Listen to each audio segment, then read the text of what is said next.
Good evening. Tonight we begin with something a little different.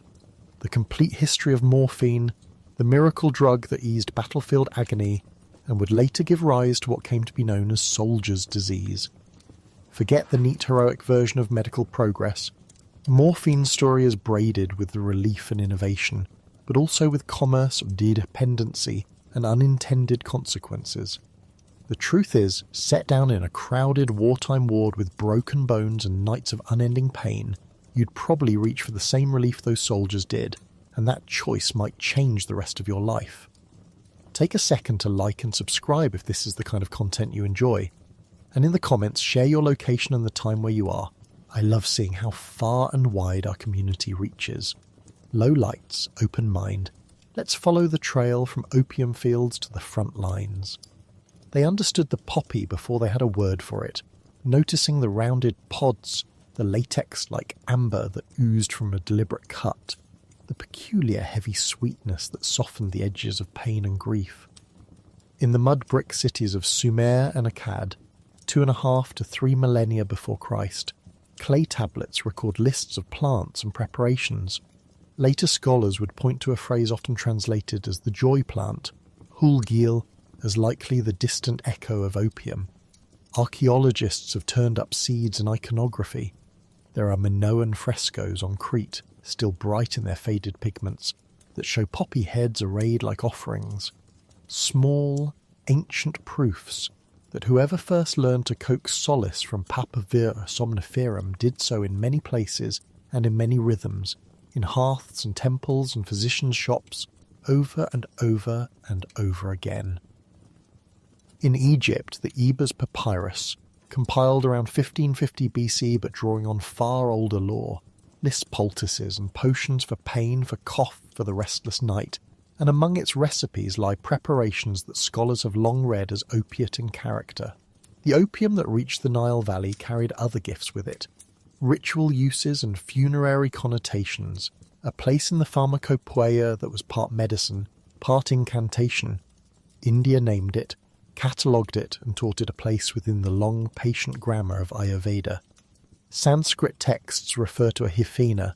Sushruta and later compilers of medical lore recommended poppy-based remedies for diarrhea, for coughs, for pain, and as sleep-inducing aids in the art of easing suffering.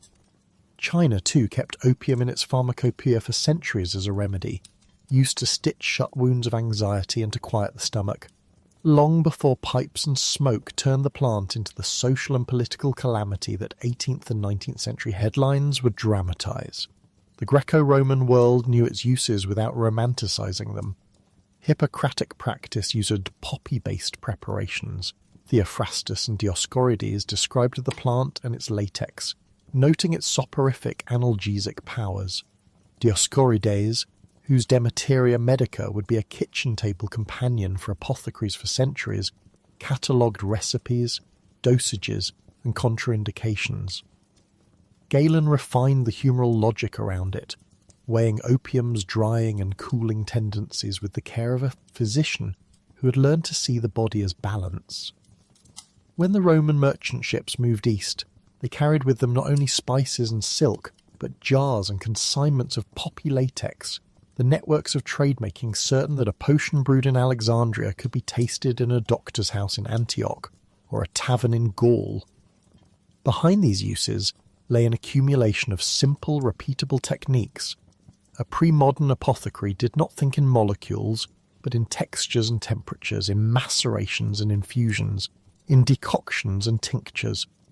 To make laudanum, by the time the name settled onto opium tincture in the later centuries, one steeped opium in alcohol, sometimes with spices, and bottled the result for bedside use. To ease the stomach of a seafarer, or to quiet the feverish night of a small child, an apothecary would weigh his powders, macerate, strain, and hand over a dose measured in drops or grains. The uncertainty of composition was accepted because there was no alternative. Across the Mediterranean, practitioners learned how to reduce and concentrate plant juices, how to clarify them, how to temper their strength with wine or honey. A recipe in a monastery garden might be mirrored centuries later by an herbalist in Baghdad, or a surgeon in Toledo. What changed was not always the substance, but the confidence with which it was applied, and the networks by which that confidence travelled, the translation schools of the Islamic world, the monasteries of medieval Europe that copied recipe books, the Renaissance apothecaries who began to think with a new hunger for order. Here, in the dusty scriptoria and the smoky apothecaries, the pharmacological groundwork was being laid. The technical knowledge mattered: how to slice a capsule, how to dry latex into a dark, waxy mass that could be powdered, how to dissolve and to redissolve, how to measure in cups and scales, and later in grains and fractions. Traders learned to bundle this merchandise, opium bound into cakes, sealed in resinous cloth, waxed in clay jars, and move it across borders, from the fields of Anatolia and Crete to the ports of Alexandria and Antioch, from the riverine markets of the Indus to the fjords and estuaries where Venetian galleys took on silk and spices and sometimes carefully wrapped opium itself. The Silk Road threaded communities together. The Mediterranean's Daboon sea lane braided them. The Ottoman administrative complex in the early modern period would license and tax the production in certain provinces, folding the poppy into the ledger of the state. Trade routes laid not only cargo but practice. A recipe from Alexandria might be copied by an apothecary in Lyon. An extract practiced in China might be mimicked in a Genoese shop. The material culture of opium, its jars, its knives, its scoops, moved with it, and so did the idea that a plant's power could be concentrated, transported, and farmed as a commodity. Medieval and early modern Europe absorbed and reshaped this inheritance. Islamic physicians such as Rhazes and Avicenna wrote about opium with an empirical insistence. Avicenna's canon of medicine, completed in the early 11th century, became a standard for centuries in the Muslim world and, through translations, in the Latin West. Medical knowledge translated in Toledo and Sicily in the 12th and 13th centuries sent Arabic pharmacology north into Paris and Bologna, feeding the medieval universities and later the apothecaries who clustered outside them. With the printing press, the recipes multiplied more quickly. Paracelsus in the 16th century, impatient with scholastic medicine, urged physicians to attend laboratories and tinctures rather than merely texts. He taught a more chemical attitude toward remedies, an attitude that would resound through generations of chemists who thought of potency as something to be adjusted and measured. In the 17th century, Thomas Sydenham, the English physician sometimes called the English Hippocrates, promoted laudanum as a broadly useful medicine, and physicians like Sydenham's successors used opium in an expanding range of conditions. Laudanum, in these years, was a catch-all in a world before antibiotics and before anaesthesia, an effective, portable and intoxicating medicine for the cough, the fever, the sleeplessness. The bottles that went home with patients and sailors and soldiers carried a concentrated bite of a tradition that stretched back to the temples and gardens of the ancient Near East. This slow accretion of practice, the recipes, the tinctures, the compendia, mattered because it kept opium in circulation as something doctors trusted, and because it provided a framework within which a later figure would think differently. The apothecary's long apprenticeship, the university lesson on materia medica, the circulating compendium, these were the invisible scaffolds upon which the idea of isolating an active principle could stand.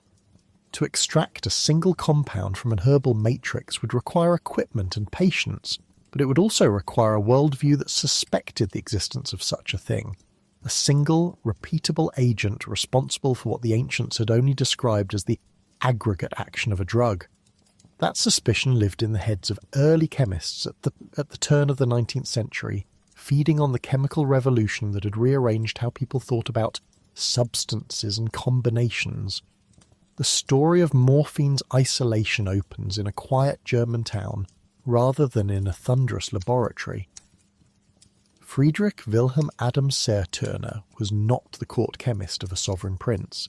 He was an apothecary's apprentice, a meticulous, stubborn young man in Paderborn, and in 1803 he began to pursue a conviction that had become the new hope of natural philosophers, that among the messy mixtures of nature there lived a few pure, crystalline substances that could be plucked out and studied in isolation.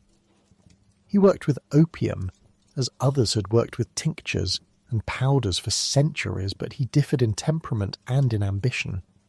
Where earlier hands had been satisfied with tincture and decoction, Sir Turner wanted a stable, countable agent, something that could be weighed and dosed and above all reproduced.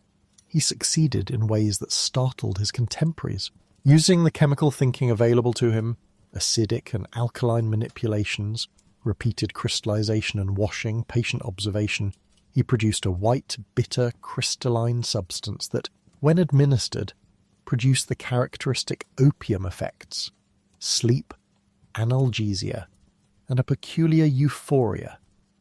Sir Turner named it Morphium, invoking Morpheus, the Greek god of dreams, because sleep seemed to be its signature. The act of naming was itself an assertion. Where many had seen opium as a single composite remedy, Sir Turner declared that a distinct chemical principle lay at its heart. He published his findings, drawing attention not by bluster, but by careful report of experiments, including, for the brave and occasionally reckless tradition of the time, self-experimentation. He measured, he noted, and he insisted that this pure substance could reproduce the power of opium without the bulk or variability of the crude latex. Sir Turner's discovery arrived in a historical moment that was ready to receive it. The late 18th and early 19th centuries had seen chemistry grow from the workbench curiosities of gentlemen amateurs into an analytic, systematic discipline. Antoine Lavoisier had rewritten chemical nomenclature and dispelled phlogiston.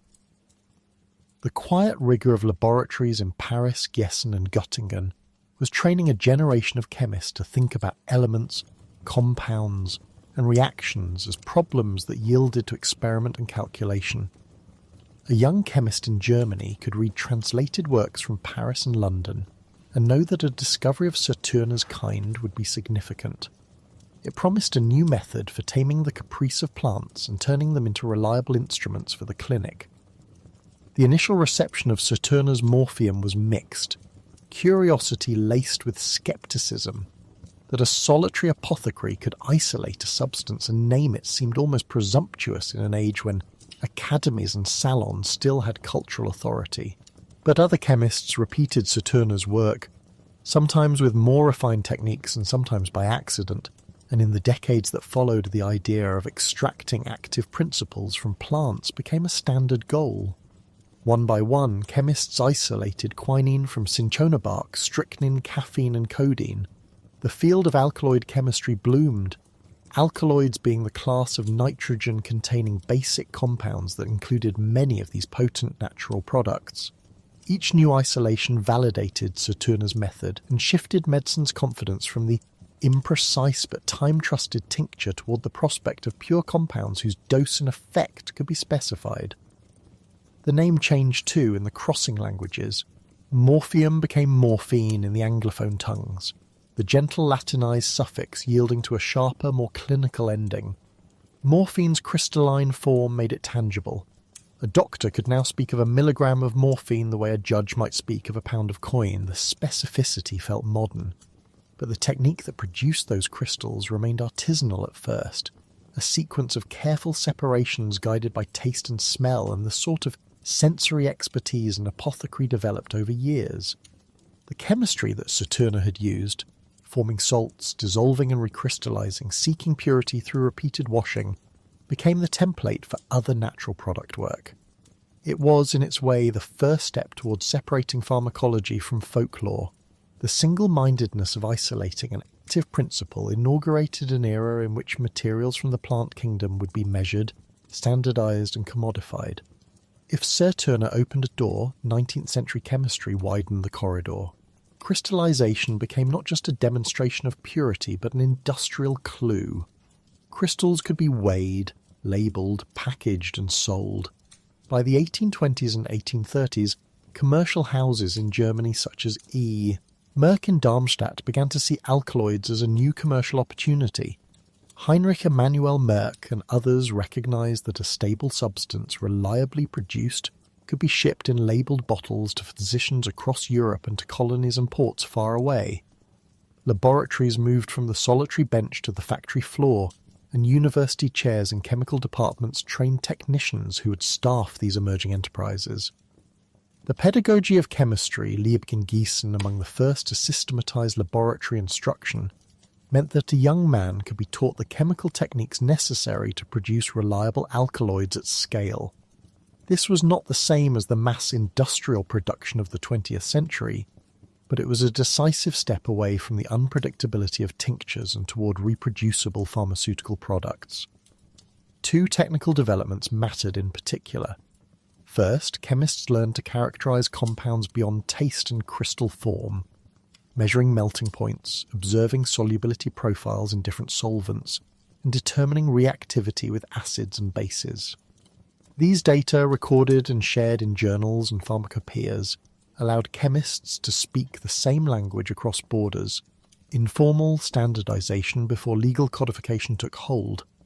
Second, the chemists of the 19th century discovered that many of the biologically active compounds in plants were more soluble and more readily administered when converted to salts, acidic additions that made compounds dissolve in water and therefore be injected, dripped or swallowed in aqueous solution. Morphine's chemistry allowed for such salts.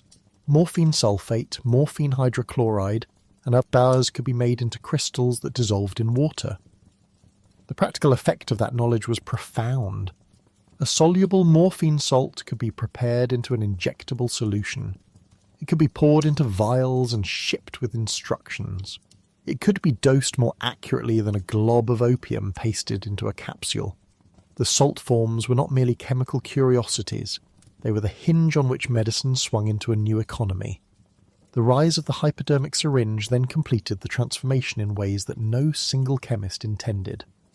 In 1853, a French surgeon named Charles Pravaz and, independently in the same year, a Scottish physician, Alexander Wood, developed devices for injecting substances beneath the skin.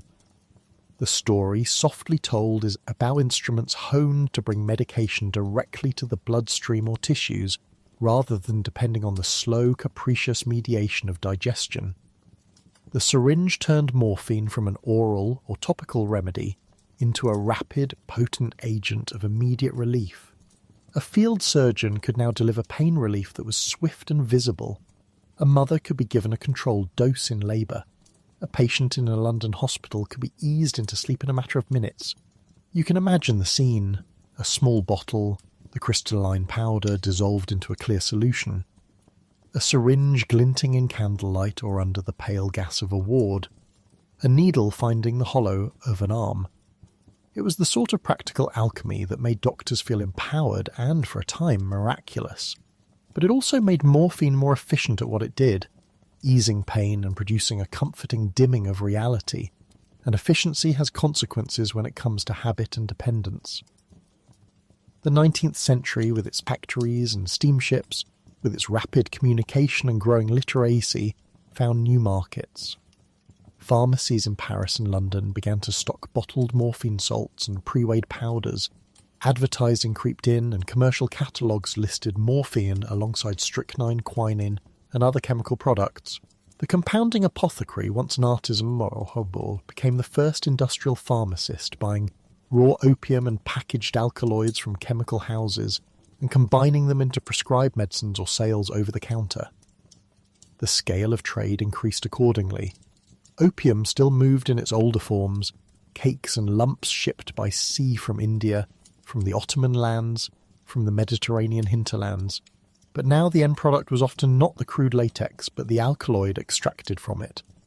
European ports saw consignments of crystallized morphine, and its salts packed with labels in German, French and English. The British East India Company, which had controlled opium production and trade in India for colonial profit, remained a central artery in this system. The politics of opium and empire would be writ large in the Opium Wars with China in the mid-19th century, but there was also a quieter commercial corridor that delivered raw and refined substances to Europe and to the Americas. In the United States, apothecaries in Boston and Philadelphia stocked laudanum and morphine. The young industries of the Northeast found uses for the drug in textiles of health and domestic life. It was easy to obtain. It was legal. It was for many a convenient balm. Standardization crept into the pharmacopoeia as more laboratories contributed data.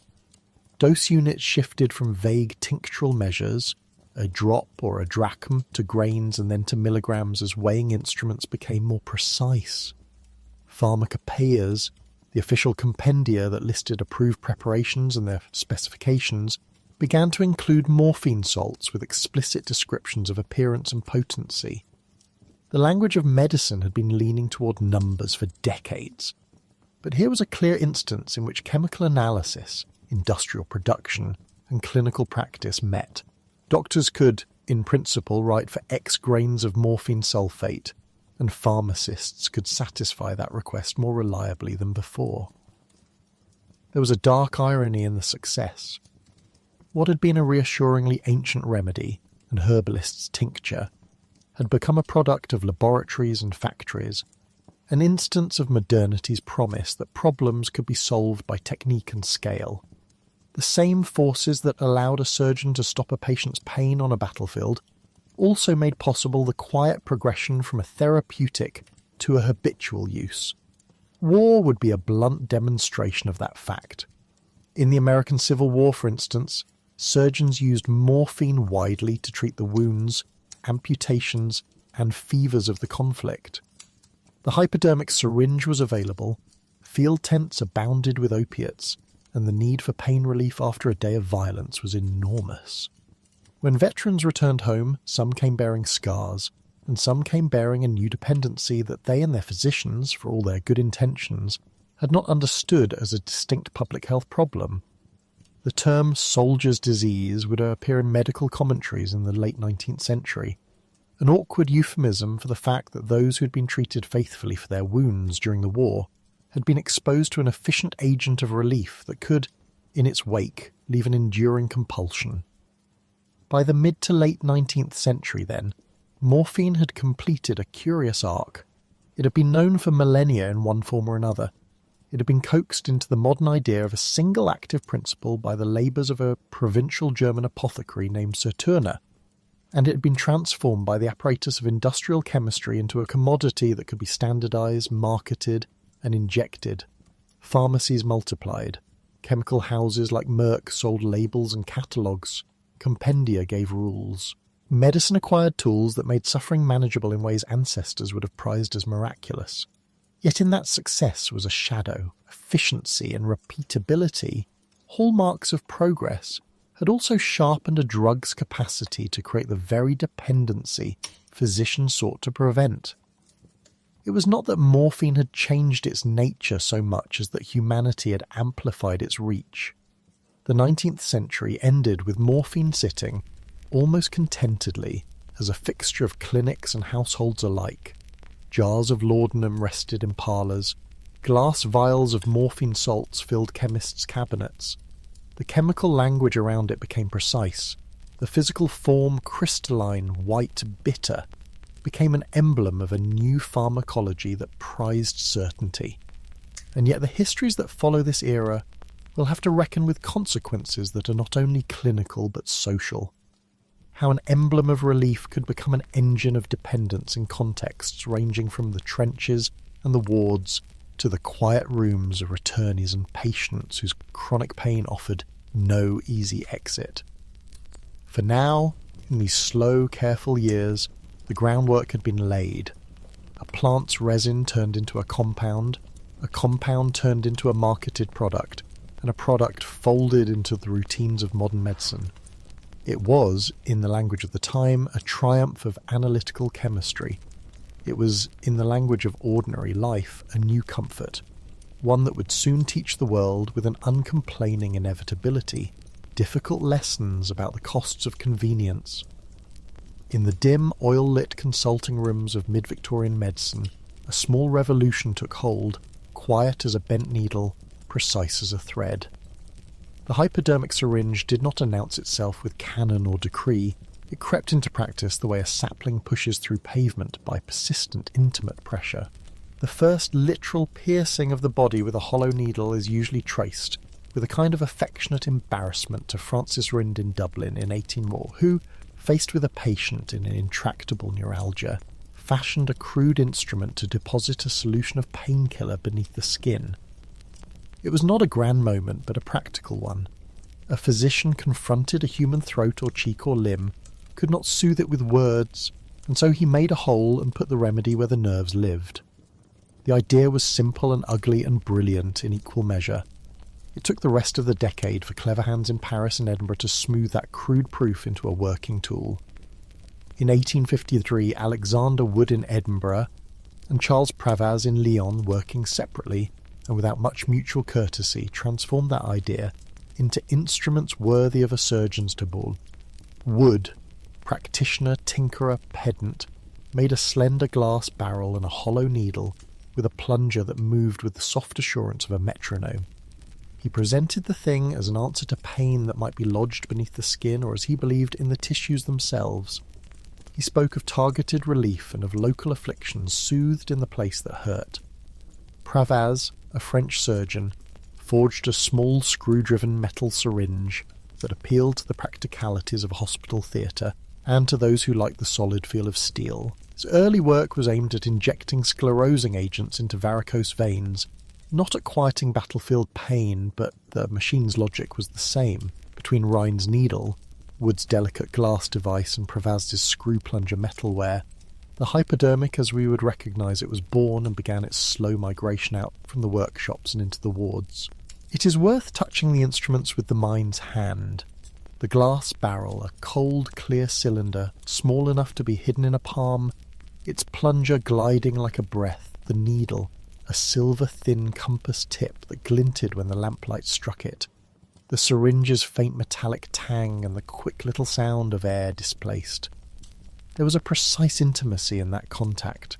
The medic could measure, could place, could watch a patient's face change within seconds. Pain in those seconds dissipated.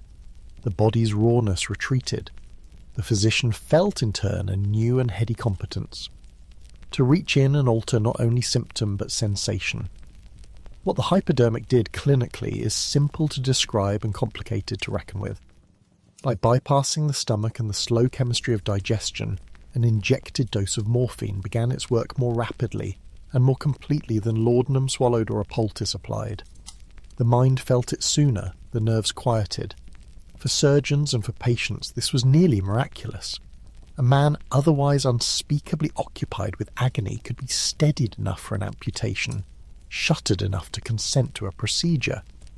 For chronic sufferers, those whose lives had become architecture around recurring pain, the syringe offered relief that was both more reliable and more full-bodied than any previous nostrum.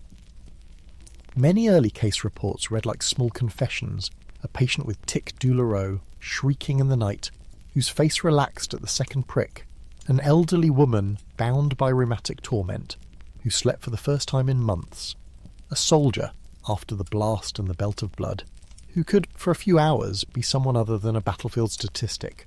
The revolution in delivery altered the drug as much as the drug altered care. Morphine had been chemically isolated by Friedrich Saturner in the first years of the 19th century, and then commodified by apothecaries and chemists across Europe. Once the needle offered a reliable route of entry, the same molecule that had once dulled pain through the digestive tract now arrived with speed and intensity that no one had expected. Physicians saw with something like childlike delight how quickly relief could come when the barrier of the gut was skirted. They used less for the same effect. Some thought they were exercising precision. Others, less sanguine, observed that the effect was different in quality. Not merely analgesia, but an effacing warmth. A short-lived euphoria that seemed to lodge in an injured man's mind and to linger beyond the immediate crisis. The clinical literature of the 1850s and 1860s is full of arguments, gentle scholarly fisticuffs, over what the syringe did. Alexander Wood insisted that injections worked primarily by virtue of their local placement. For him, an injection into the tissue near the nerve was a direct, focused therapy. In London, Charles Hunter and others argued otherwise, suggesting the drug's primary action was systemic. The needle, they said, was simply a more efficient method of introducing the medicine to the body at large. The debate mattered less than the fact of the tool's adoption. Whether local or systemic, morphine via the hypodermic was faster and, in practice, more dependable than previous methods. Surgeons came to rely on it. General practitioners found it a discreet, effective way to calm a terrified patient before a small operation, or to soothe a woman in childbirth who had not been soothed by chloroform. Hospitals stocked syringes. Pharmacies sold pre-made solutions. The technology fit into the rhythms of medical practice, and the rhythms changed accordingly. It would be tidy to imagine that the sterilized, time-tested nostrum arrived together with an understanding of its dangers. It did not. Joseph Lister's antiseptic protocols, which would transform surgical sterility, were years away from wide adoption when hypodermics entered common use. The glass and steel that delivered the morphine could also carry infection. Abscesses and complications followed some injections, and the medical literature recorded such harms with the same steady eye it recorded the relief. But there was also an older moral language circulating the wards that had trouble with the new chemistry, the idea that pain was to be endured, that endurance had spiritual value. The syringe made that argument less tenable. It let pain be a practical problem, solvable with technique and dosage. The moralists grumbled. The practical surgeons rejoiced. The first surgical case studies give a sense of the new calculus. In Edinburgh, Wood described cases of tic douloureux and other nerve pains alleviated by subcutaneous morphine. In Lyon, Pravaz's instruments began turning up in vascular surgery and in the hands of obstetricians seeking new ways to control hemorrhage and spasmodic pain. In Parisian hospitals, surgeons used injected morphine as an adjunct to ether or chloroform. It softened the edges of surgery and reduced the need for repeated doses of inhaled anaesthetics. By the late 1850s, the syringe had moved into the clinic and into the field, a portable comfort in a world that still moved largely by muscle and steam. The change was technical, but it was also social, a small machine that altered who could be soothed and how quickly. If the hypodermic gave doctors a new power inside the body, war gave them the statistical experiment in which to test it. The middle decades of the 19th century were cruel laboratories. The Crimean War opened in 1853, and within a few years the American continent would pull itself into the grinding engines of the Civil War. In conflict, the new tools meet their true scale. The Crimean Campaign, remembered for bungled logistics and for a public outcry about the suffering of soldiers, sits at a hinge in this story. The war began almost in the same breath as the hypodermic's invention. Its surgeons relied on traditional analgesics, laudanum, poultices, chloroform for operations, and on the improvisations of ambulance and hospital systems that were, frankly, inadequate. Florence Nightingale's campaigns to reorganise nursing and to clean wards arose out of that dysfunction. Yet even in Crimea, the idea of targeted, immediate analgesia had been planted. There are testimonies of morphine used in various forms, and reports of field surgeons devising rudimentary injections. The full flowering, though, came with the American Civil War. Between 1861 and 1865, the United States mobilized hundreds of thousands of men in armies that would fight sustained battles and leave wounds unlike the skirmishes of earlier centuries. The scale of surgical intervention was unprecedented. Amputations were frequent and often performed under the light of field tents. Bullet extractions and compound fracture management were routine. The logistics of caring for the wounded required a new coordination of transport, triage and supply. Jonathan Letterman, the medical director of the Army of the Potomac in 1862, created an ambulance corps and a triage system that, for the first time in American warfare, attempted to get the wounded off the field efficiently and into organised hospitals. This structural innovation mattered to morphine distribution. A functioning ambulance meant that the wounded could be stabilised sooner, often with analgesic, and that those stabilisations were repeated as casualties moved through trains, riverboats, and the wards of hospitals near Washington, Baltimore, and Philadelphia. The Army Medical Department, first under Clement Finley and then under Surgeon General William A.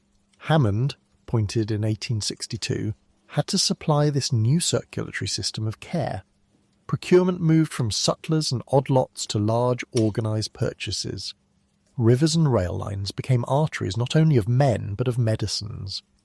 Morphine in various formulations was packed into crates and bottles and became part of the standard accoutrement of the surgeon's kit.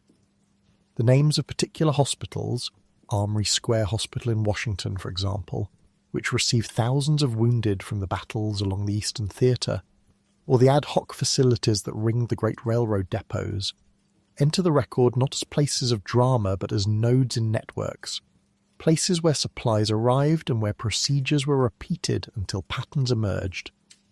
On that repeated practice hung the problem. A man might be given morphine in a field tent, then again on the journey to a general hospital, again in the amphitheatre before an amputation, again in the ward to sleep. The hypodermic made these repetitions easier because a small, precise dose brought near instant relief. Soldiers, grateful and bewildered, came to rely on the needle's economy of comfort. The sedation that followed an injection had a social value. It softened both pain and panic, made an operation possible, calmed the family who watched from far away, and allowed the state to return a heavier fraction of its human capital to some form of utility. The surgeon could perform his work with less protest. The patient could endure. For a time, that was the highest good. The denominators of scale, the number of wounded, the number of amputations, the capacity of hospital wards, are where the clinical practice becomes social history. By the close of the Civil War, the experience of repeated, medically sanctioned morphine use was no longer anecdotal, it was structural. The Army's records, the journals of men like John Shaw Billings, who documented the medical statistics of the conflict, show a system in which narcotics were in continuous use. Surgeons such as Frank H. Hamilton and general practitioners who tended veterans afterwards commented on the ubiquity of morphine. The drug did its immediate job well.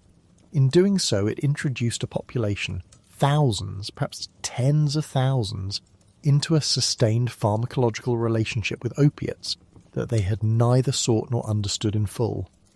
It is crucial to separate blunt moralizing from the clinical fact. Many of those addicted did not arrive at their habit by choice, in any moral sense the period's moralists used. They arrived because modern medicine had opened a door, and because circumstances, war, acute injury, repeated surgery kept them going through it. Yet the shape of public discourse rarely made room for such nuance. When veterans returned home from war with tremors, with a craving for their nightly needle, with a life rearranged by the needs of withdrawal, a new category entered American and British newspapers and medical commentary: soldier's disease. The phrase itself is less important than the fact it named a pattern, a recognition that the exposure of men to morphine in medical settings seemed strongly associated with later addiction. It was not a name of sympathy only, it was a term freighted with ambivalence. Physicians such as S. Weir Mitchell in Philadelphia recorded cases of what he termed morphinism and sought to describe the clinical course, the initial therapeutic use, the building of tolerance, the despairing need of a man when the drug was withheld. Mitchell, who treated nervous injuries and later undertook long essays on the nervous system, gave voice to a clinical compassion that insisted on seeing addiction as a pathological sequel to treatment rather than a mere moral failing. Others disagreed. The newspapers were less temperate. They told stories of returned soldiers, broken men, easily turned into cautionary tales about the decay of character in the post-war years. The temperance movement and philanthropic societies used such stories to argue for broader moral reform, while some physicians argued for institutional cures and others recommended palliative maintenance. Where medical thinking leaned, the law and public policy hesitated. In many places, morphine remained a legal substance, sold through apothecaries and sometimes dispensed casually.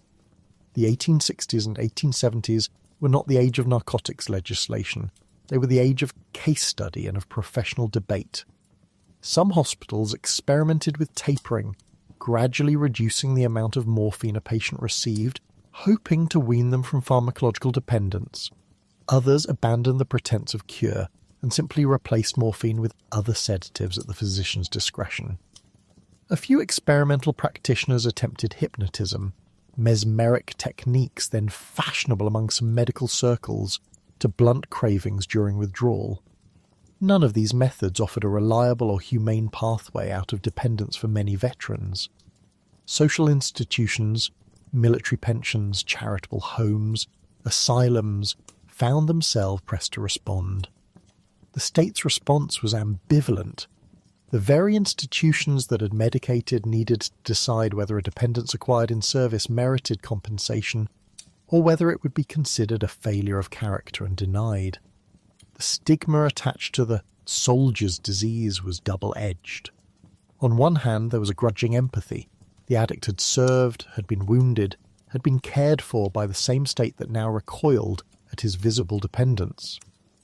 On the other hand, there was a moralizing impulse, a belief that character could and should be remade through discipline. For veterans seeking pensions or employment, the diagnosis could be ruinous. Employers worried about the reliability of men returned from the front. Families, if they could, concealed what they could not cure. Women addicted to opiates, who had often been given laudanum for childbirth or for chronic illness, faced a different sort of opprobrium. Their dependence was read through gendered lines that shaped both access to treatment and social pity. Institutional responses multiplied in the decades after the war. Hospitals and private homes opened clinics or offered periods of enforced sobriety. Religious charities ran homes that mixed spiritual exhortation with rest and simpler therapeutics. By the 1870s and 1880s, a market for cures matured. Some of these were earnest and humane, others were salesmanship dressed as science. Dr. Leslie Keely's later double chloride cure, which promised deliverance from drunkenness and morphine habit alike, is an example of the post-war environment in which science, commerce and public hunger for solutions combined. Keely's clinics are a story for later decades, and their quackery is easy to mock in retrospect. But they also reveal the demand for remediation that governmental and medical institutions were not yet equipped to provide. The professional medical discourse, meanwhile, slowly shifted away from casting addiction solely as sin and began to see it as a physiological process. 19th century neurologists and psychiatrists wrote clinical descriptions that put the phenomenon into the language of disease, tolerance, withdrawal, altered temperament. That shift was incomplete, contested, and took many forms across the Atlantic. In Britain, the discourse included imperial dimensions, how to manage opiate use in India and among colonial soldiers, while in America it entwined with veterans' politics and with a nascent public health sensibility. The old moral denunciations did not vanish. They softened, at least in some medical circles, into a therapeutic ambition to provide care for those whose nervous systems had been rewritten by chemical intervention. This rewriting had practical consequences. Physicians, increasingly aware of the risk their treatments entailed, began to advise restraint. Surgical practice changed as well. The availability of effective measured analgesia made some forms of surgery more humane, while its wider use forced the profession to confront the long-term sequelae of that relief. Hospitals, now sites of both cure and chronicity, accumulated records of dependence that would, by the close of the century, feed into a more organised public health and regulatory response. But those responses were delayed, imperfect, and often suffused with the age's moral rhetoric. The story of morphine's ascent and of soldier's disease is, in the end, a medical parable about the unlooked-for costs of efficacy. The hypodermic syringe, so small and skillful, delivered a promise that unbearable pain could be mastered. It kept that promise, often in the gentlest way possible. But as it did so, it produced new vulnerabilities, especially on the vast and brutal stage of 19th century warfare. The soldiers who first tasted relief were not addicts by inclination. They were recipients of a good that modern medicine offered at scale. When dependence followed, the social reaction was to wonder whether the state that had soothed could also be held to the duty of curing. There is a peculiar, darkly comic insistence in history that our finest engines of care sometimes create the problems only subsequent reform can solve. The hypodermic made pain legible as a technical problem and solved it with beautiful efficiency. War multiplied the practice until the consequences could no longer be hidden in the margins of casebooks. The phrase soldier's disease captured a nation's uneasy admission that sometimes the tools of salvation bring their own forms of bondage. In the lull that follows this recognition, medicine and society began, haltingly, to build responses. Treatment regimens, debates about compensation, nascent regulation, that would, in the long arc of medical history, reshape both how drugs are used and how we think about the people who depend on them. The story is not one of villainy so much as of complexity. The syringe, the surgeon, the soldier, the state, all tangled in a new chemistry of care that taught everyone involved a costly lesson about relief, responsibility, and the fragile calculus of human suffering. In the intimate theatre of the synapse, morphine plays its part as a gentle tyrant, small, precise, convincing. At the molecular level, this is not poetry but mechanism. Morphine binds most avidly to the mu-opioid receptor, the MOR, a G-protein coupled receptor, encoded by the OPAR-M1 gene. And when it occupies that receptor, it turns down the volume of pain signalling and turns the lights low on alarm circuits. Bound to MOR, the GI-GO proteins fall silent to hidden nylyl cyclase, reducing intracellular camp. Simultaneously, GIV-GIGU subunits nudge open inwardly, rectifying potassium channels and close N-type voltage-gated calcium channels. The result is electrical dampening. Presynaptic terminals release less substance P and glutamate, and postsynaptic neurons resist firing. In the spinal dorsal horn, where primary nociceptive afferents meet second-order neurons, this biochemical choreography blunts the relay of acute nociceptive information up the spinothalamic tract. In the periaqueductal grey and rostral ventromedial medulla, the same receptor-mediated inhibition engages descending pathways that further inhibit pain transmission. It is a multi-layered blockade. Morphine acts both at the gate and on the messenger, slowing the tide of noxious impulses and reshaping the experience of suffering. But morphine does more than alter the arithmetic of pain. The mu receptor is sprinkled through limbic structures and brainstem nuclei, and when morphine latches there, it alters mood and motive.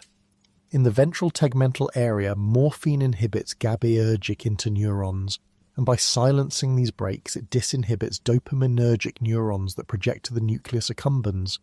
Dopamine rises, reward signaling swells, and a soothing, sometimes radiant sense of relief and pleasure can wash over a frightened body.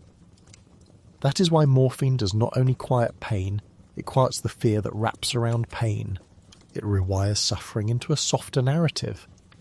The same molecule also presses against the medullary respiratory centres. In the pre-Butzinger complex and other brainstem respiratory pacemakers, morphine reduces responsiveness to carbon dioxide and hypoxia, slowing the impetus to breathe.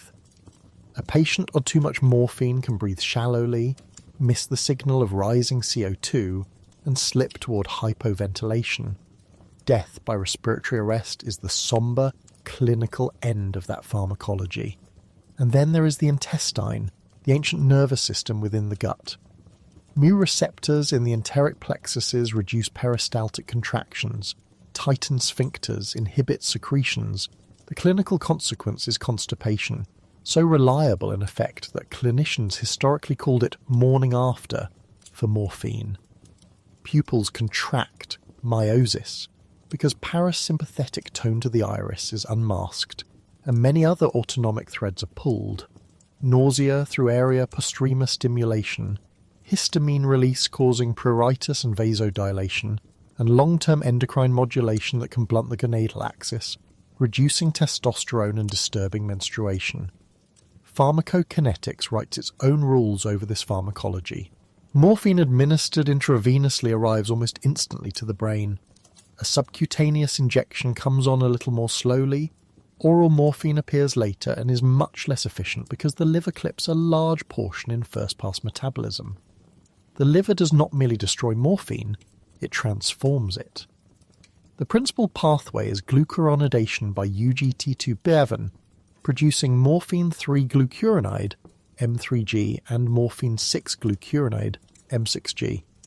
M6G retains analgesic potency, sometimes impressively so, whereas M3G is largely non-analgesic and at higher concentrations can promote agitation or neuroexcitation. The kidneys clear these metabolites, and when renal function falters, M6G accumulates, and the clinical balance can shift toward prolonged sedation or respiratory depression. Morphine's plasma half-life is modest, a couple of hours in most adults. But the pharmacodynamic echoes last longer, because repeated occupation of receptors alters the brain. That alteration is the clinical fulcrum of dependence.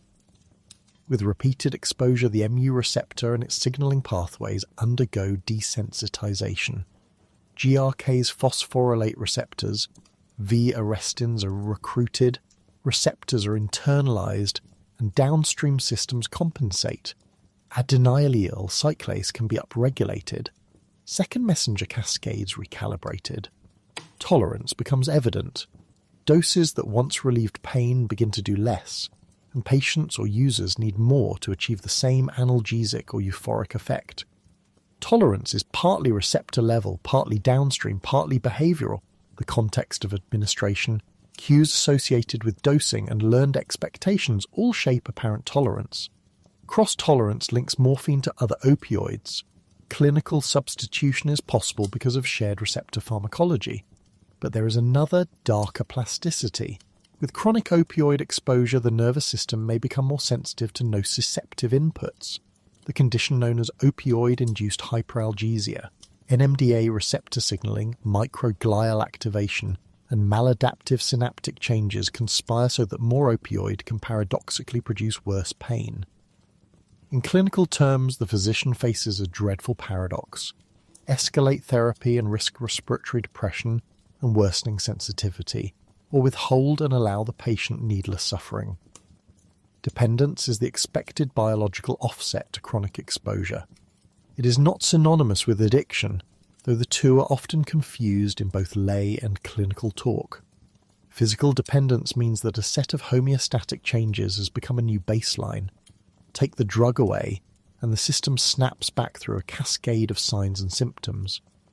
Withdrawal from morphine is unmistakable and uniquely theatrical in its physiology.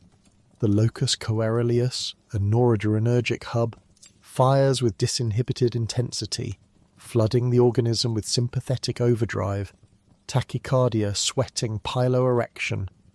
Patients complain of bone and muscle pains, of yawning spasms that seem to come from the bones, of abdominal cramping and diarrhea as a mindless gut reawakens, of rhinorrhea and lacrimation, of restlessness and insomnia, and of a psychological hollowness, anxiety, dysphoria, craving. In short-acting morphine users, withdrawal can begin within 6 to 12 hours and reach a fevered peak over the next day or two before slowly resolving over a week. Long-acting formulations delay onset and stretch the discomfort over weeks. Biochemically, the withdrawal is a mirror image of tolerance. Where mu signaling was once under the influence of morphine, the sudden absence unmasks the upregulated adenylyl cyclase and noradrenergic tone. Clinicians deploy clonidine to temper the noradrenergic storm, and they use methadone or buprenorphine to replace or stabilize opioid signaling more gradually, allowing the body to recover without the violence of abrupt withdrawal. Naloxone and naltrexone opioid antagonists can immediately precipitate withdrawal if given to a dependent person. Clinically, that abrupt, precipitated withdrawal is itself dangerous and distressing. Why does dependence develop even under therapeutic use? The answer is in the intersection of homeostasis and human necessity. Pain is a persistent, sometimes intractable business. Chronic conditions, cancer, arthritis, neuropathy, demand ongoing control.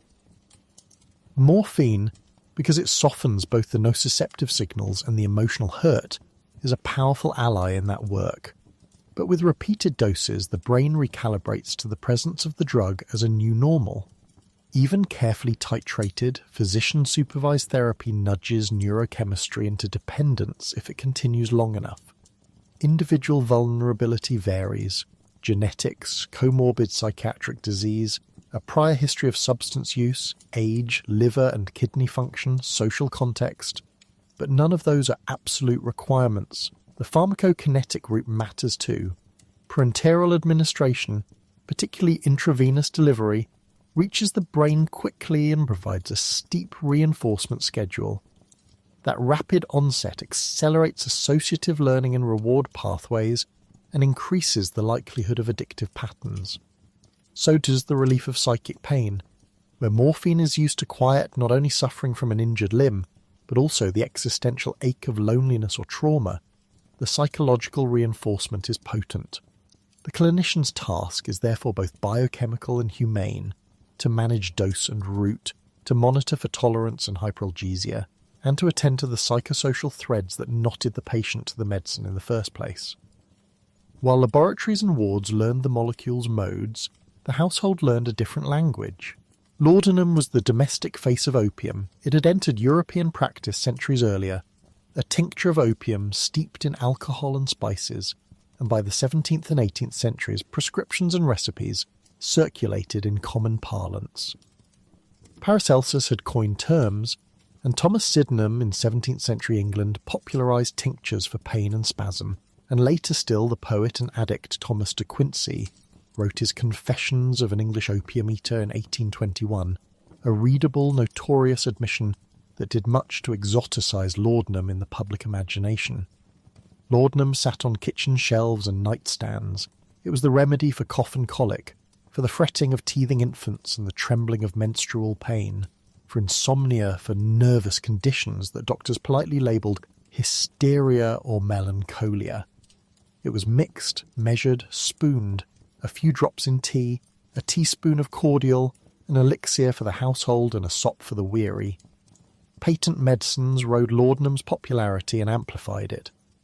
In Victorian hotels and in American parlours, cardboard boxes and glass vials promised cure-alls.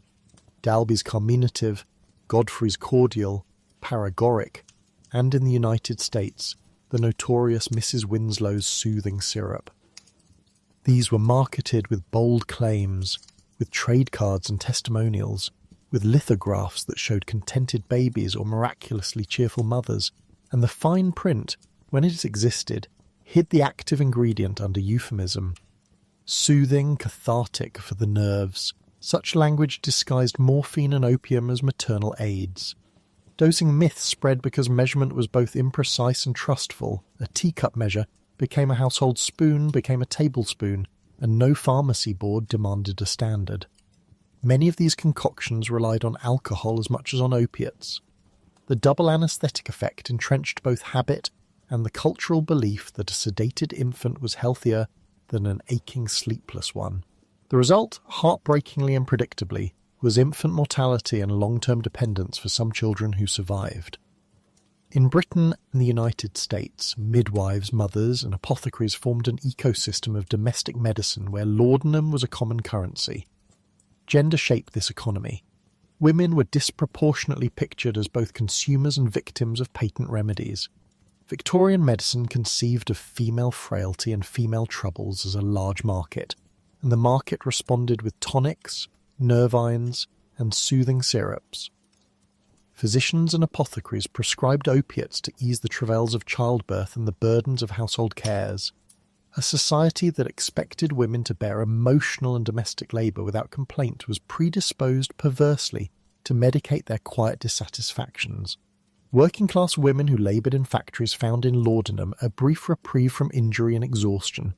Middle-class wives found in it a reprieve from social isolation and overwhelming domestic responsibility. In the case of Mr. de Quincey and the poets, opium could be framed as creative indulgence. In the parlour and the nursery it was a pragmatic salve. That practicality, however, invited chronic self-medication. Because many ailments, teething, colic, nervousness, are episodic and recurrent, the elixir was taken repeatedly. Habit formed, dependence followed. The social penalties were uneven. A gentleman opium eater might be forgiven. A poor or female addict was often shamed. The scale of this domestic penetration was not trivial. Pharmacies stocked tinctures and paregorics. Travelling medicine peddlers carried vials by the dozen. Before the introduction of manufacturing standards in the late 19th century, a disparate supply chain meant variable potencies and variable risks, and then, in the middle of the 19th century, came a technological change that altered both the medicine and the epidemic, the hypodermic syringe. In 1853, Alexander Wood in Edinburgh, and independently, Charles Gabriel Prévaz in France developed practical syringes that allowed subcutaneous and intravenous administration. The syringe bypassed the gut and the liver, delivering morphine directly into the bloodstream and to the brain with speed and precision that made its subjective effects sharper and the reinforcement stronger. Once the needle entered common surgical and battlefield practice, and it did enter abruptly into the American Civil War and later into European military medicine, the dynamics of dependence shifted. Soldiers who had been wounded and treated with injected morphine often found themselves struggling to relinquish the drug when the war ended. Soldier's disease became the phrase Americans used in the 1860s and 70s to describe the habit that followed those field hospitals, an addiction of scale among the veterans who had learned, in the fog of battle and the certainty of pain, that morphine brought immediate, reliable relief. Public anxiety about domestically available opiates, the hazard to infants, and the social costs of dependence did not produce a single response, but a long, uneven trajectory from private practice to public law. The 19th century did witness the first attempts to fix standards.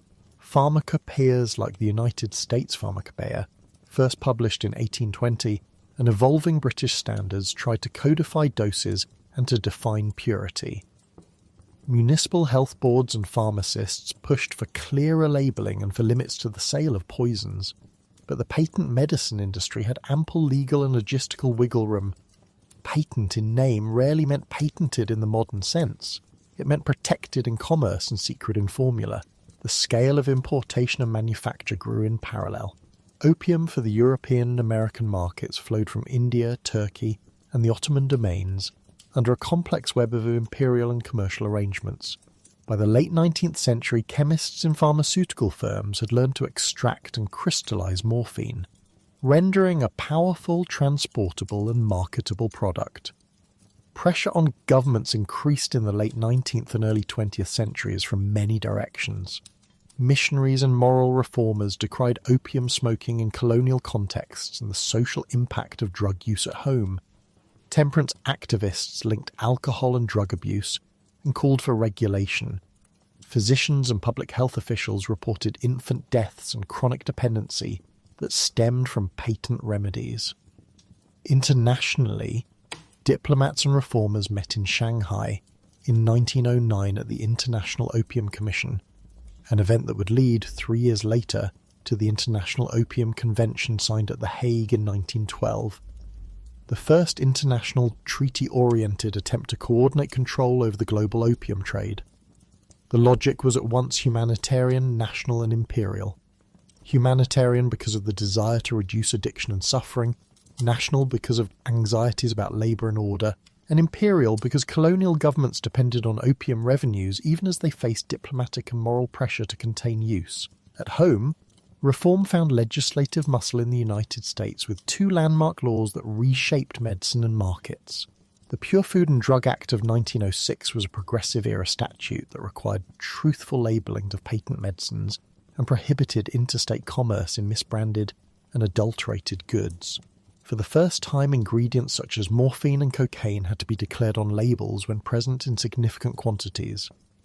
It was a public health intervention disguised as consumer protection, and it undercut a large slice of the patent medicine economy by forcing disclosure. The law did not criminalise use, it demanded transparency. But the next step, the Harrison Narcotics Tax Act of 1914, shifted the terrain into taxation, registration, and criminal enforcement. Named for Representative Francis Burton Harrison, the Harrison Act required doctors, pharmacists and importers dealing with opium and coca products to register with the Treasury, to maintain detailed records, and to pay a special tax on transactions. In practice, it had teeth. Prosecutors and judges could use the paperwork requirement to clamp down on physicians prescribing maintenance doses to addicts, and the Act's interpretation in courts rapidly narrowed the space for medical maintenance. A physician who continued to prescribe morphine in a way that suggested non-therapeutic use could be prosecuted under tax statutes and accused of criminality. The motivations behind those laws were complex. They included public health imperatives and moral reformism, yes, but they also contained racial and political undertones. In the United States, anti-Chinese sentiment had been braided with loathing of opium smoking in the late 19th century. In the post-Civil War era, anxieties about race and order shaped drug policy in ways that cannot be reduced to health alone. International pressures, such as those raised by diplomats at the Shanghai Conference and in Hague negotiations, drove international commitments that domestic legislation had to reflect, and the newly influential professional bodies, like the American Medical Association, had ambivalent positions. Many physicians supported measures that restricted charlatanry and standardized practice, but they balked at restrictions that criminalized necessary therapeutic judgment. Enforcement practices blended bureaucracy and coercion. Records were examined, licenses revoked, and police raids became more common. Federal agents, often from Treasury and later from nascent narcotics bureaus, pursued distributors, and in municipal courts, addicts and small dealers faced penalties that ranged from fines to prison. A paradox emerged. Where once an addict could purchase a tincture over the apothecary counter or obtain morphine from a sympathetic doctor, now registration and paperwork made those routes risky for physicians and pharmacists. Many doctors, faced with the legal peril of maintaining addicts, stopped prescribing at all. The supply to dependent patients that had been partly medical and partly domestic was cut off. Desperate users sometimes turned to the streets. The illicit market expanded to fill the void, with black market heroin and morphine orders circulating in urban networks. Those networks, in turn, bred criminal economies, violence, and adulterated supplies. The law that aimed to reduce harm sometimes produced other harms. Pharmaceutical industry decisions also interacted with regulation in ironic ways. Bayer had introduced diacetylmorphine, heroin, in 1898 as a cough suppressant and marketed it as a supposedly less addictive morphine substitute. The marketing error and later international control over heroin illustrate how the scientific idiom and the commercial idiom can diverge. As governments tightened legal supply lines, illicit suppliers and clandestine chemistry adapted. By the 1920s and 1930s, the criminalisation of manufacture and distribution had produced substantial black markets for opioids in many cities. Enforcement energies were often unevenly applied. Racialised policing practices and selective prosecution meant that certain communities bore the brunt of punishment. The public health infrastructure that might have provided treatment for dependent patients was underdeveloped. Punishment was easier than therapy for many authorities. International treaties multiplied over the 20th century, codifying control and harmonizing law. The 1912 International Opium Convention initiated a cascade of treaties and commissions, and after the First World War, the League of Nations opium advisory bodies took up the task of standardizing lists of controlled substances. By mid-century, the United Nations and a web of conventions, culminating in the 1961 Single Convention on Narcotic Drugs and later agreements, placed opioids within a global regulatory architecture that sought to balance medical access and abuse prevention. But as always, policy produced contradictions in practice. Tight control in some places led to over-prescription in others. Criminal sanctions in many nations pushed users into unregulated markets. Disparities in access created regional mismatches where palliative care was hamstrung by fear of diversion. So the arc is familiar. Discovery and synthesis, domestic saturation and cultural normalization, scientific illumination of mechanism and harm, and then the legal and international attempt to control. Yet the story is not merely legal or biochemical, it is logistical and social. Prescription practices are shaped by packaging and labelling, by advertising and by the weight of cultural expectations about pain and who may express it. Railroads and steamships once moved barrels of opium from colonial plantations to metropolitan pharmacies. Chemists in Darmstadt, Basel, and New York industrialized extraction. Patent medicine companies built distribution networks into parlours and living rooms. The needle and the desk shaped different epidemics, where the syringe and battlefield medicine created soldier's disease, the parlour spoon, and the soothing syrup created household dependence. Where the Pure Food and Drug Act mandated labels, the Harrison Act mandated registration. Where one sought informed consumers, the other pursued taxable commerce and criminal accountability. Both changed the scale of access. There are ironies that a bedside storyteller cannot resist whispering. The molecule that so reliably eased agony became, by the same chemistry, the source of new kinds of anguish. The household remedy that promised salvation to infants and mothers became, in quiet kitchen hours, a vector of chronic dependency.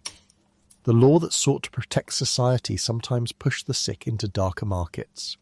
History is rarely a moral parable with a single lesson. It is a palimpsest of good intentions overwritten by fear, commerce, and inadequate compassion. Yet the science is clear enough to guide a humane policy. Morphine relieves pain at the cost of altering the brain's homeostatic chemistry. It can be used safely when given with care, but it demands respect for its power to change bodies and behaviours. The 19th and early 20th centuries taught that the interplay of biology, commerce, and law is delicate, and that failure in any of those realms has a way of rippling outward. Listen, then, to the quiet detail.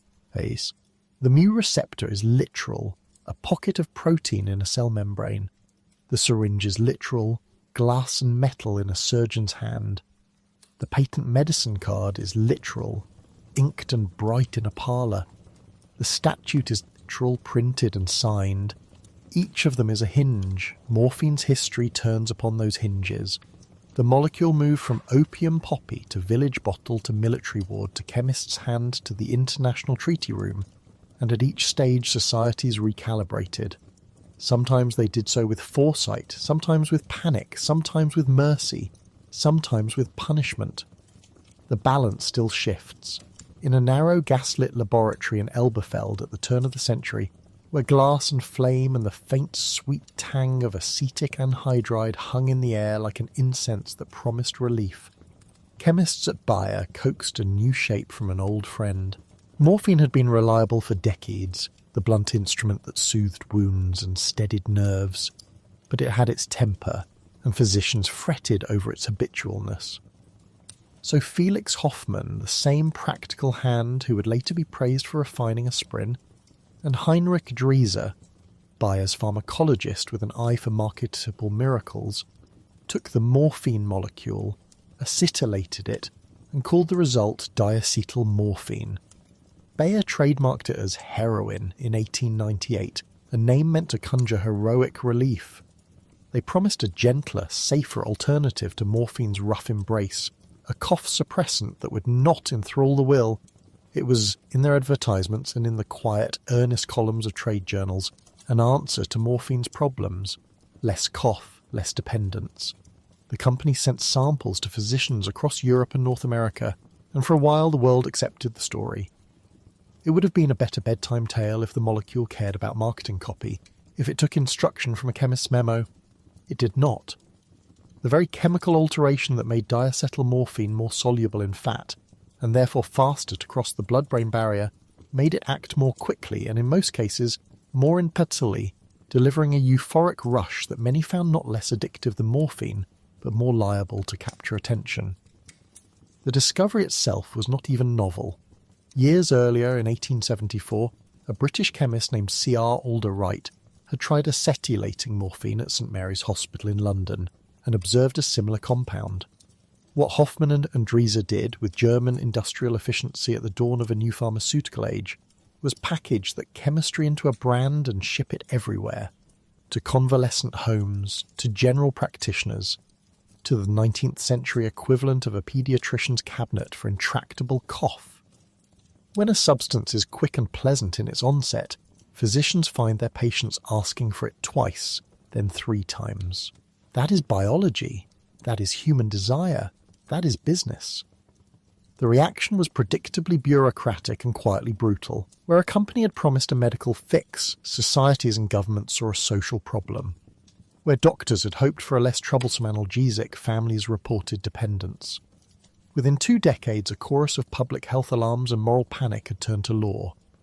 In the United States, the Harrison Narcotics Tax Act of 1914 began the process of regulating opiates, imposing taxes and paperwork that in practice made casual supplies difficult, if not impossible, to maintain. Other nations moved in parallel or through international compacts as the League of Nations and successor bodies tried to craft rules to keep pharmacology from outrunning social policy. Heroin, which once had been sold over counters and recommended for morphine withdrawal, was recast as a social menace. The turn from therapeutic optimism to restrictive law in the early 20th century is a small example of a repeating pattern. Medicine makes an advance. Society absorbs it only after it has become a problem. Regulation lags. The impetus to innovate continues regardless. And innovate they did. The 20th century became a long laboratory of subtle molecular sculpture, a century in which chemists learned to nibble at opium's many alkaloids and to assemble wholly synthetic scaffolds that imitated the analgesic virtues of morphine while attempting to discard its faults. Where morphine's molecules had been taken from poppy sap, chemists would look later to codeine and the bane for inspiration, to acetylation and reduction, to ring rearrangements and substitutions.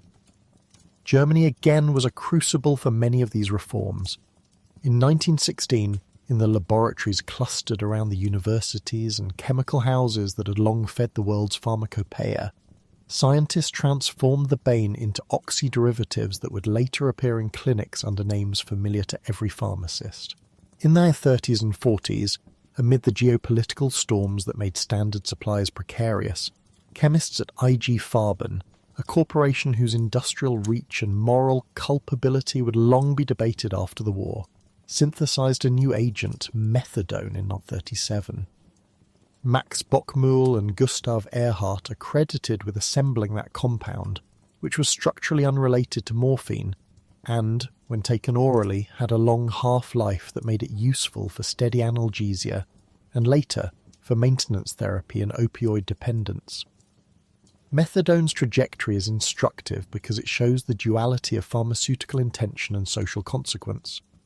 In laboratories it was a triumph, a synthetic analgesic that could be manufactured without opium, useful for a world that might not always have safe, consistent access to poppy crops in wartime. In clinics, it became both analgesic and social policy tool. By the 60s, Vincent Dole and Marie Nies, working in New York, discovered that methadone, given in steady doses, could blunt heroin cravings and allow addicted people to rebuild lives. Their work led to methadone maintenance programs that recast addiction from moral failing to treatable chronic condition. The relief came at a cost. Methadone's long half-life and complex interactions with other drugs made dosing treacherous, and its proliferation required new forms of regulation and a reimagining of outpatient treatment. Once again, an innovation intended to solve one set of problems: dependence, variable supply, inadequate analgesia, created a new set of problems, a potent maintenance drug whose misuse could be lethal if mishandled. Other chemists pursued different aims and produced other tools.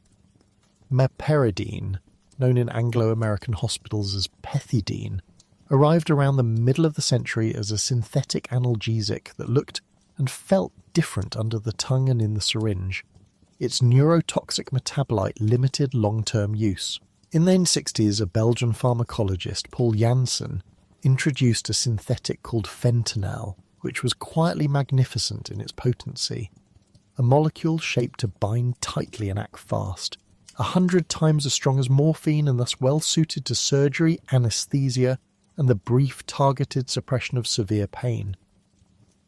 Fentanyl and its congeners, alfentanil, sufentanil, remifentanil, fit the needs of modern operating theatres where rapid control of nociception is required and where duration, potency and pharmacokinetics can be chosen like tools from a kit. They were perfect for a technologically sophisticated medicine. They were less perfect for a world in which pills and powders might be diverted, combined or sold on the black market. It is the pattern.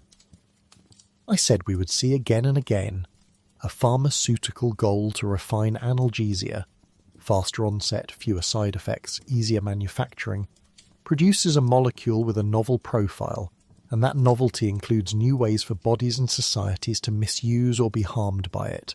Each generation of opioids rearranged the calculus of risk. Heroin reached the brain faster than morphine and found new users. Methadone smoothed withdrawal but required vigilant supervision. Fentanyl's potency made it invaluable in the operating room and dangerous in the street. And as these compounds multiplied, national drug schedules and international treaties scrambled to respond.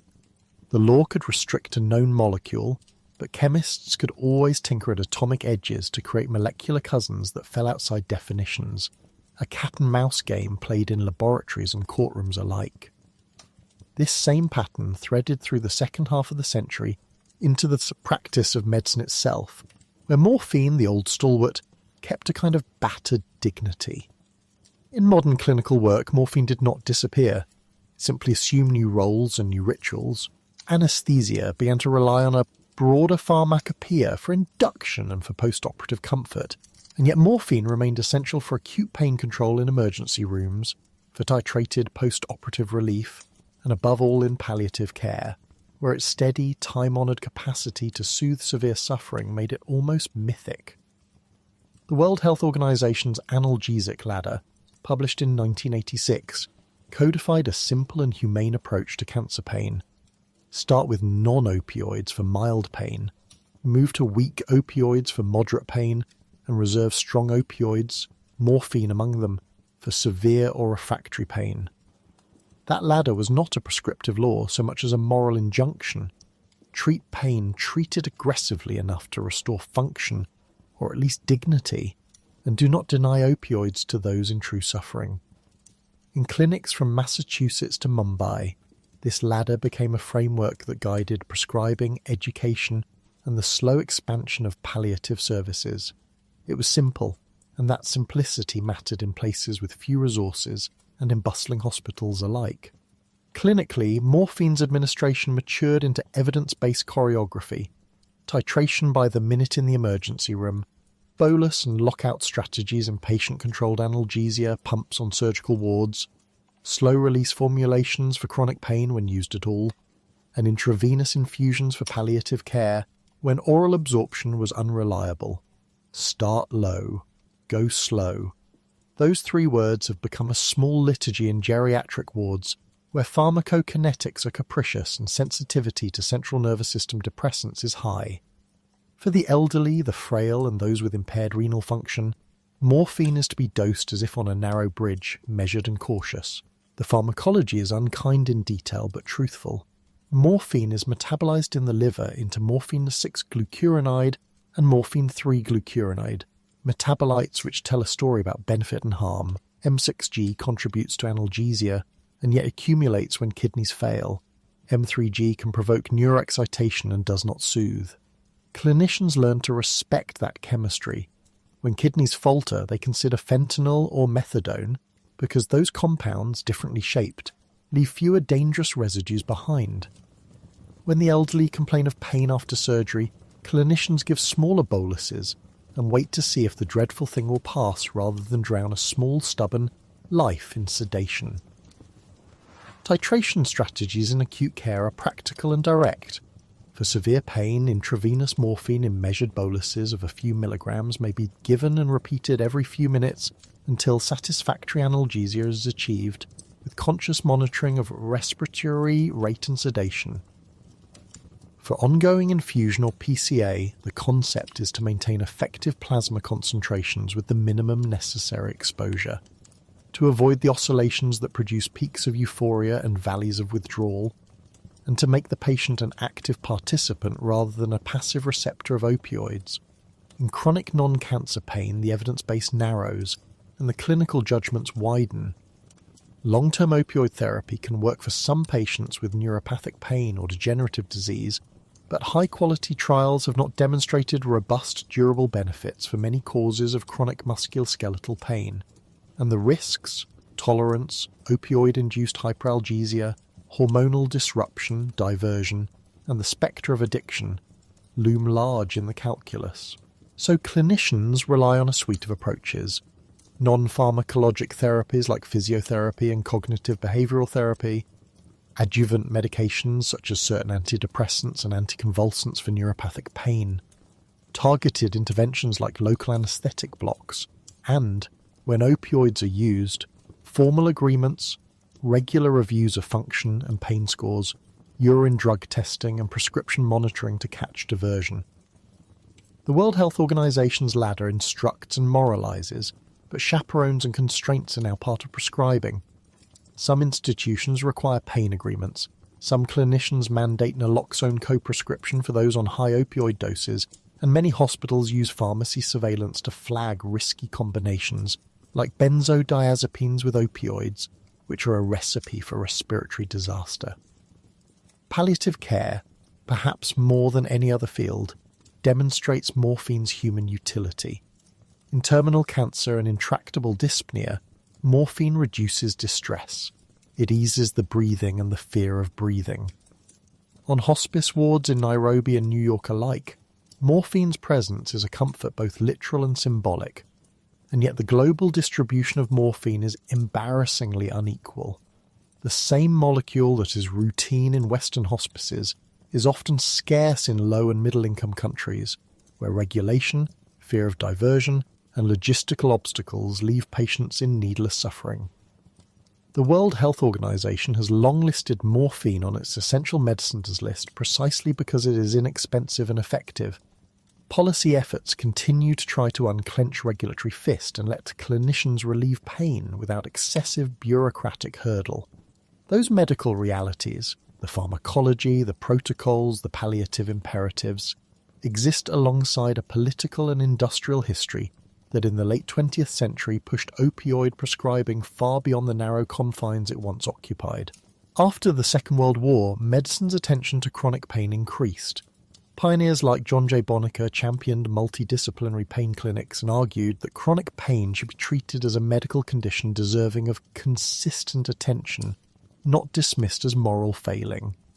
That was humane and right, and it opened clinical doors.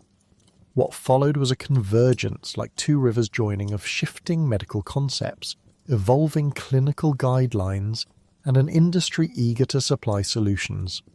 Where once opioids were a tool for the acute, they became a treatment for the chronic, and where once specialists alone dispensed them, primary care physicians too were persuaded to embrace them.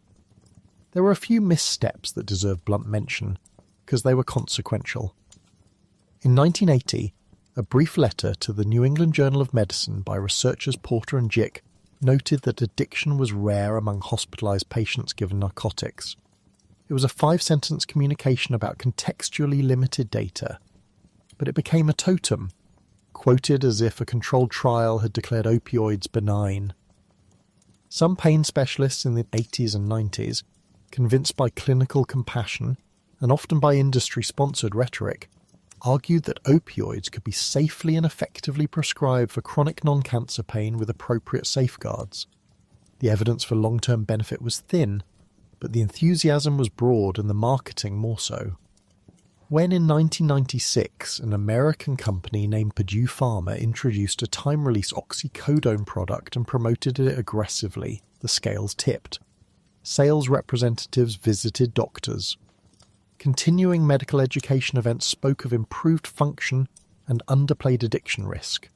The pills were convenient, their slow-release nature advertised as a guard against abuse, a claim whose logic would be exposed when addicts learned to defeat tablet designs, or when the sheer abundance of prescribed pills provided a ready supply for diversion. This is where strategy and logistics become grimly important. The expansion of prescription opioid availability had a predictable arithmetic. More prescription meant more pills circulating in medicine cabinets, emergency rooms, and the pockets of people in pain or in temptation. Diversion followed prescribing. Social networks passed pills from the legitimately treated to others. Some patients found themselves on a treadmill of tolerance and dose escalation. Some ran out of legal options and turned to the illicit market. Regulation and public health responses were slow to catch up. Prescription monitoring programs, which allow prescribers and pharmacists to check a patient's controlled substance history, were rolled out state by state in the United States in the early 2000s, but were not ubiquitous. The concept of pain as the fifth vital sign, a phrase that achieved policy status in the 1990s and early 2000s, encouraging routine pain assessment in hospitals, carried with it a bureaucratic demand for measured pain scores and sometimes for quick fixes that doctors could provide in the shape of a pill. The result was measurable. Over the last decades of the 20th century and into the next, opioid prescribing rose steeply in many high-income countries, especially in the United States, where a combination of medical culture, aggressive pharmaceutical promotion, and patient expectation produced what historians will call an era of prescription opioid abundance. That abundance brought with it increased exposures, increased diversion, a growing population vulnerable to dependence, and ultimately a spike in overdoses that would reshape public discourse about pain and addiction. It is not the story of a single villain. It is the story of a confluence. Scientists and marketers in labs and boardrooms, clinicians who wanted to relieve legitimate suffering and were sold a simplified narrative of safety, regulatory frameworks that were coherent for the last century's molecules but not fully attuned to a new generation, and patients whose human desire to be free of pain met chemistry's unpredictable invitation. Through all these shifts, the spectre of soldier's disease, that old name for morphine dependence first coined after the Civil War and again whispered in World War I, remained as a historical echo, a reminder that medicine's solutions can sit like latent seeds, waiting for circumstances that make them bloom into trouble. The 20th century's chemical ingenuity had improved relief in countless useful ways, and the same ingenuity had opened new doors to misuse. In the end, the history of morphine and its heirs is neither a parable of inevitable decline, nor an elegy for a lost purity. It is a complicated ledger of gains and liabilities, of relief granted and vulnerabilities created, of clinicians and chemists both doing work they believe to be good, and of social systems that sometimes fail to foresee the sum of their separate choices. If one looks closely, one sees also the institutional responses that followed the prescription era. Clinical guidelines that try to re-establish balance, stewardship programs that teach careful prescribing and tapering, naloxone distribution campaigns to reverse overdose in the street, and litigation that forced corporate accountability for deceptive claims. Physicians have had to relearn old cautions and invent new protocols to screen, to document, to set goals with patients to favour non-opioid treatments where evidence suggests benefit, and to measure outcomes not merely as pain scores but as return to function, to work, to sleep, to the small filaments of life that pain so often severs. Pain specialists who once championed wider opioid use have become some of the most vocal advocates for careful, measured prescribing. The moral is not that opioids are evil or that they are panacea. The moral is that powerful molecules bend society, and society must learn to bend back with systems that respect both relief and risk. So the 20th century closes with a certain tired wisdom, that innovation is never purely additive, that every new analgesic carries a shadow it did not intend, and that regulation and clinical prudence must be as nimble as chemistry. The bedside remains a place of delicate negotiations between receptor and remedy, between patient and prescriber, between science and social consequence. Morphine, which began as a miracle to some and a danger to others, remains with us in hospitals and hospices, in syringes and slow-release tablets, in national formularies and in the quiet of rooms where people are being eased towards sleep. The story of its derivatives is a long string of attempts to refine suffering into something manageable, and of the inevitable human foible that turns some remedies into new anxieties. If the lessons are wearying, they are also necessary. In medicine, as in life, there is no simple cure for complexity, only a careful, patient architecture of systems that must learn from the past while holding the future lightly, like a cup of hot tea. By the closing decades of the 20th century, a familiar and oddly patient shadow had stretched across hospitals, clinics, and living rooms. Opioids, once the concentrated essence of morphine's long life, were no longer a medicine heard of only in the hush of the ward and in the language of surgeons and palliativists, but an ordinary domestic presence. The move from morphine to an era dominated by prescription opioids was not sudden. It was cumulative, like the quiet softening of a shoreline by tide upon tide.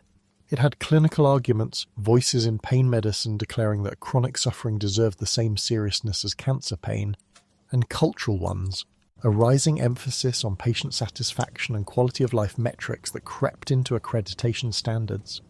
There were specific names and dates, moments that could be pointed to like lit windows in the hat long dusk.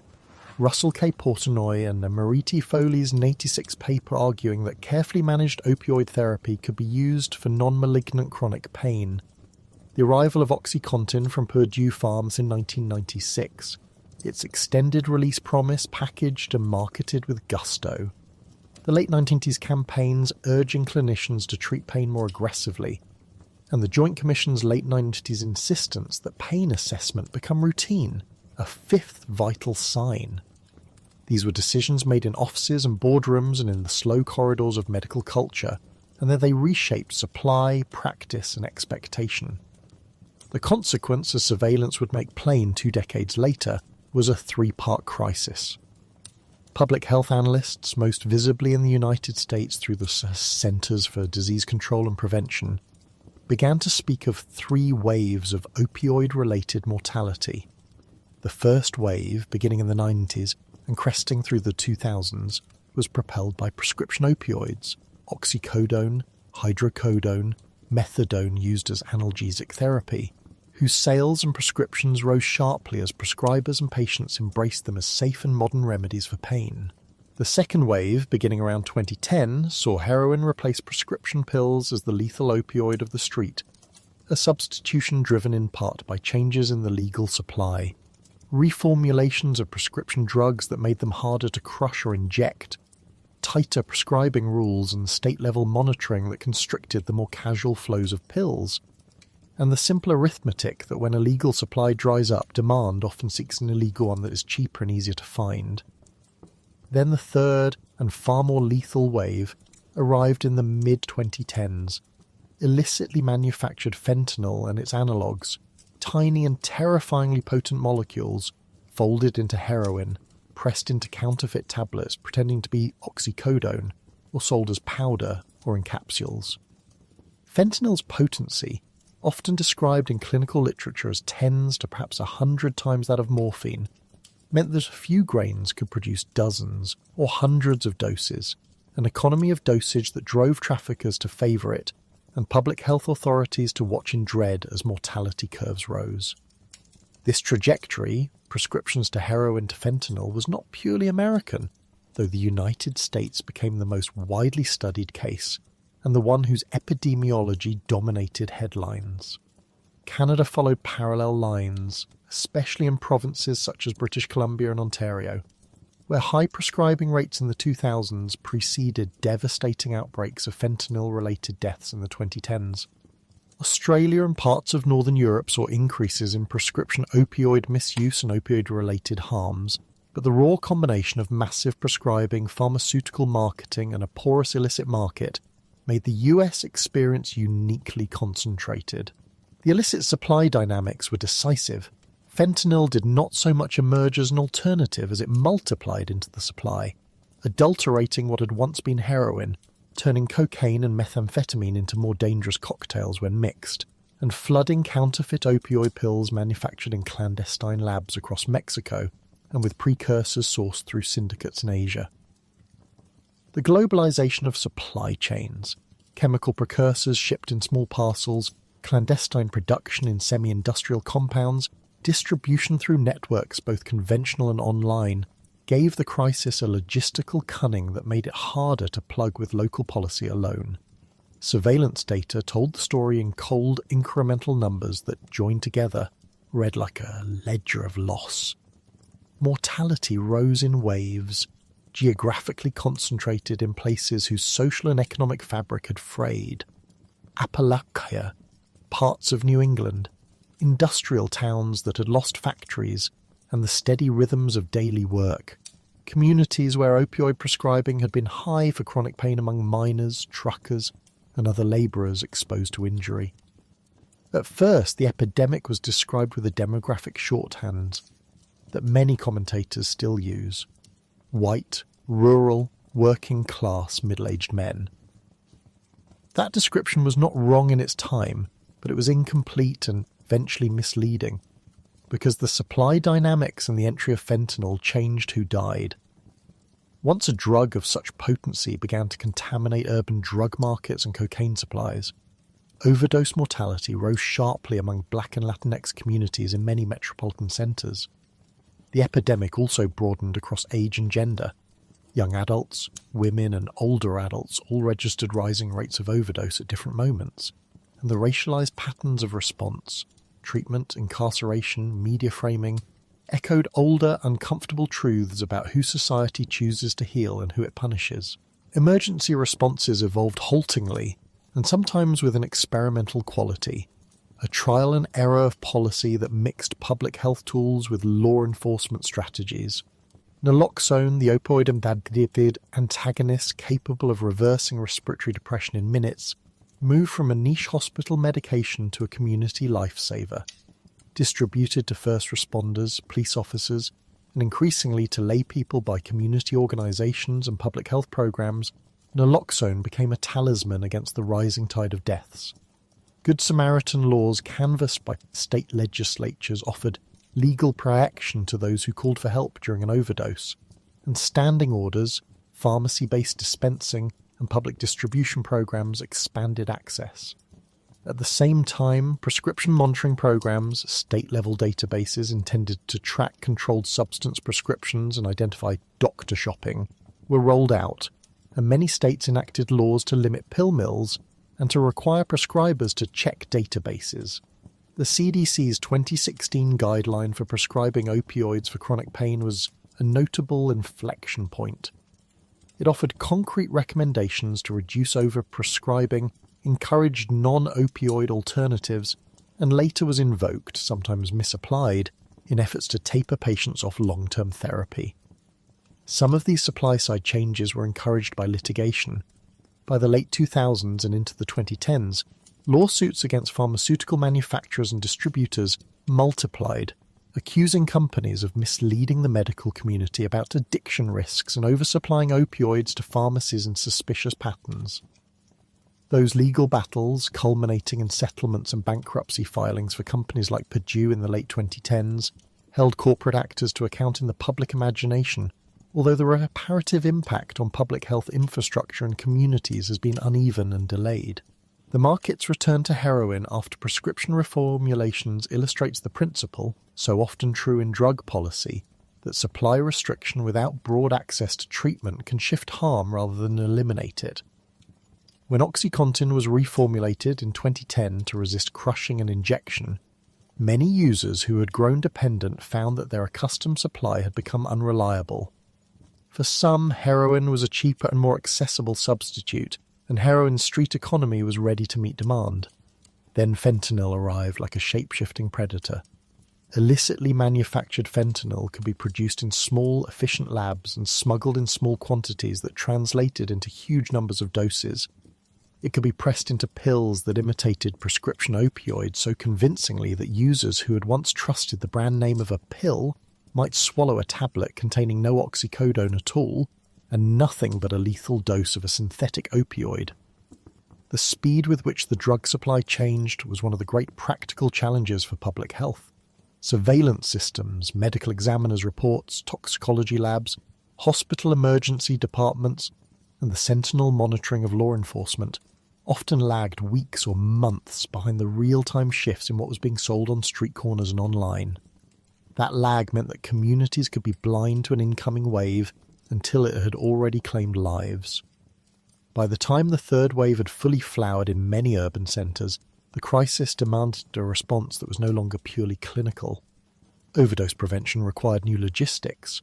broad distribution of naloxone, training of non-medical responders, the redesign of emergency medical systems to treat overdoses as triage points into care rather than discrete episodes, the integration of addiction treatment into hospitals. It required social logistics as well, housing, employment assistance, mental health services, and the removal of legal barriers that pushed people who use drugs to the margins.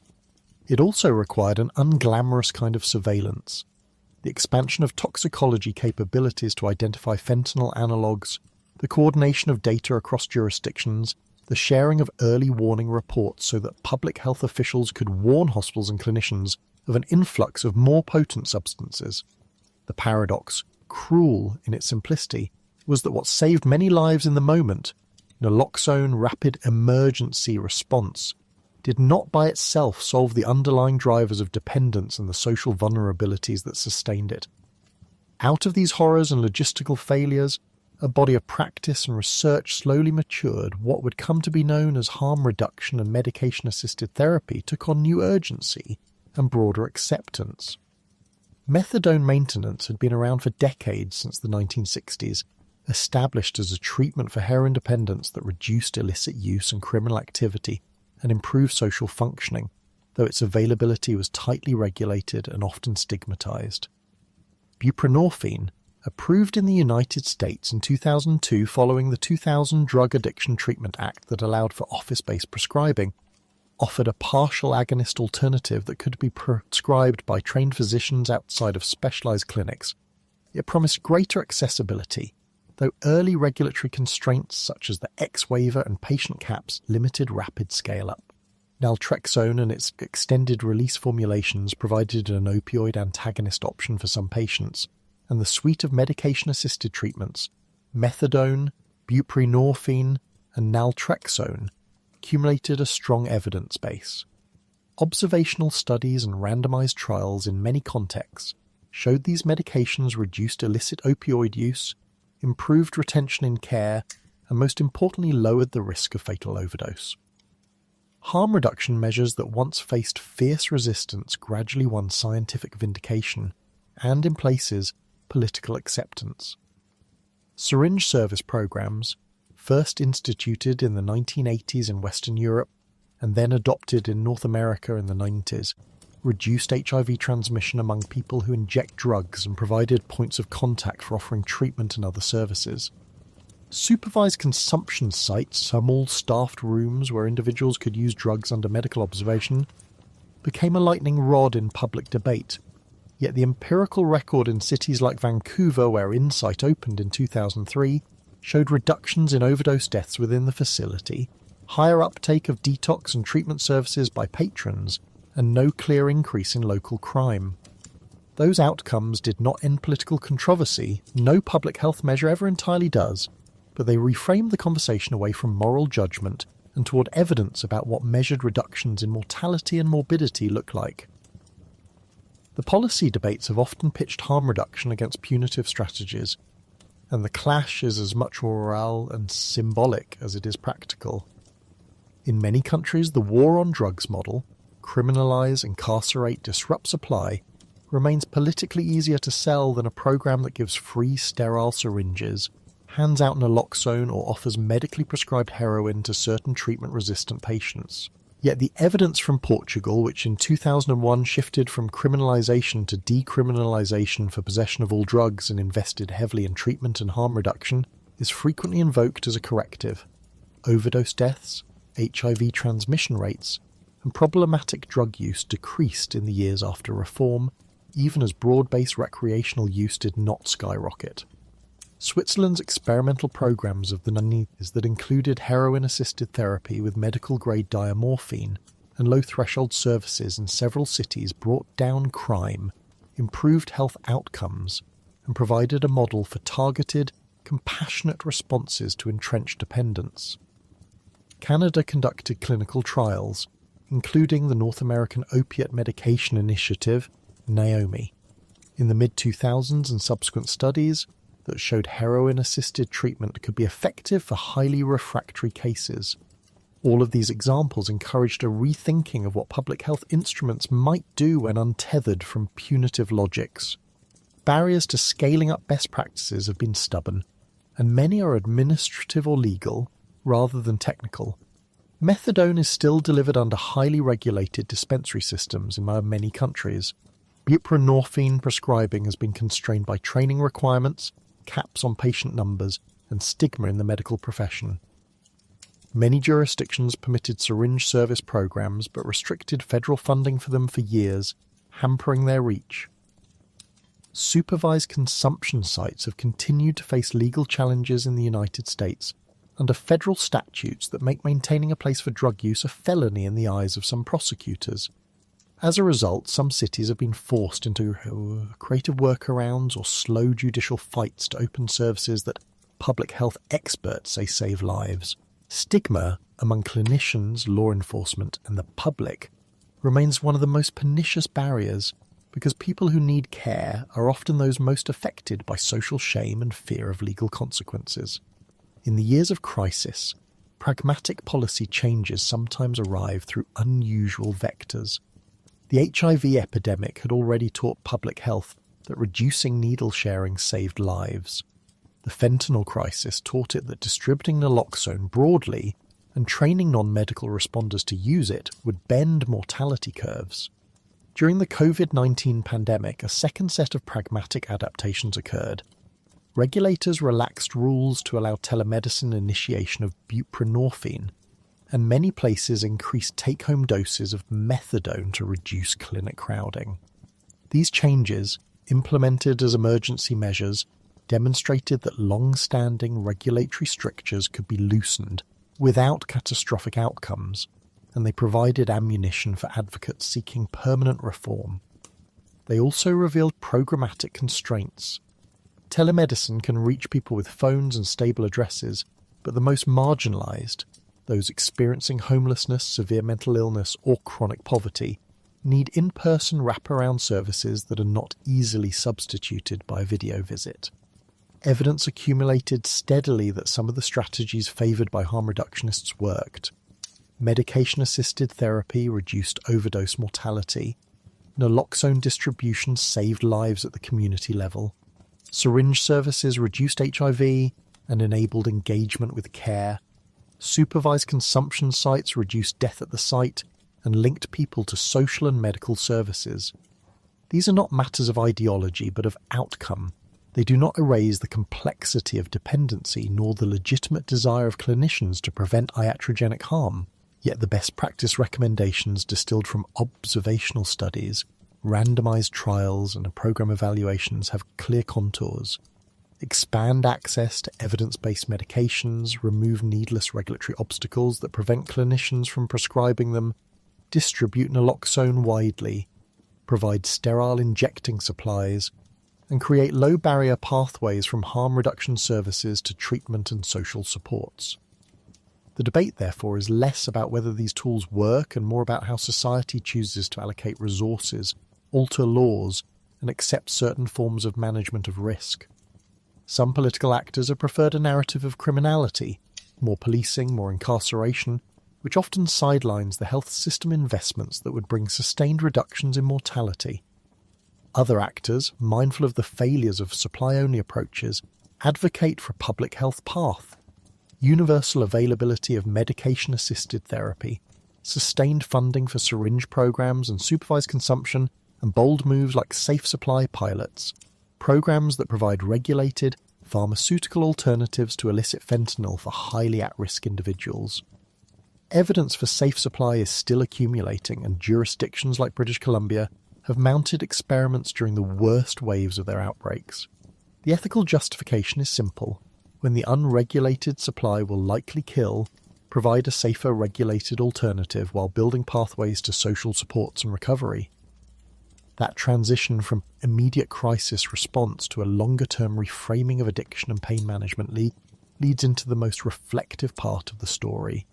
How morphine's long history, its brilliance in anesthesia and palliative care, its role in 19th century armies where it birthed the phrase soldier's disease, leads us to where we stand now and what we might do differently in the future. Morphine was, and often is, a miracle drug. It has allowed surgeons to work without the patient feeling the rawness of incision. It has made possible humane end-of-life care. It has been central to emergency medicine and obstetrics in many parts of the world. Yet that miracle carries a double edge. The same biological pathway that so effectively quiets pain can, in different social and economic contexts, become a pathway into dependence when supply, prescribing culture, and social supports are misaligned. The history of opioids teaches a series of hard lessons. One is humility. The introduction of a new medicine, especially so one that alters subjective states, always ripples outward in unpredictable ways. Another is the importance of systems thinking. Narrow interventions to restrict supply, without expanding treatment and social supports, will often displace harm into other forms or other substances. A third lesson is the interplay of stigma and policy. How society narrates the people who use drugs matters to policy choices, funding allocations, and political courage. Where drug use is framed primarily as moral failing or criminality, the policy repertoire narrows to punishment. Where it is framed as a public health problem, a wider set of interventions, harm reduction, treatment, social services become plausible and politically attainable. Looking forward, the future of pain medicine and addiction care sketches at a landscape that is both technological and ethical.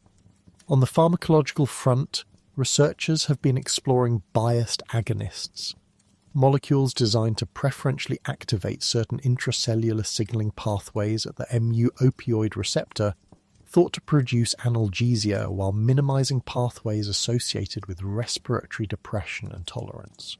Olicaridine, sometimes discussed in press as an example, was an early clinical attempt in this direction, and though it has not been a panacea, it signals a new era of receptor pharmacology that is more nuanced than the high-dose, single-target approaches of earlier opioid therapy. Beyond biased agonists, a constellation of alternative analgesic strategies is maturing. Peripherally acting compounds that limit central effects, novel cannabinoids under careful study, monoclonal antibodies for headache disorders, NMDA antagonists like low-dose ketamine for certain refractory pain states, and neuromodulation devices, implanted stimulators and external neurostimulation that can manage chronic pain without systemic opioids. Precision medicine holds promise as well.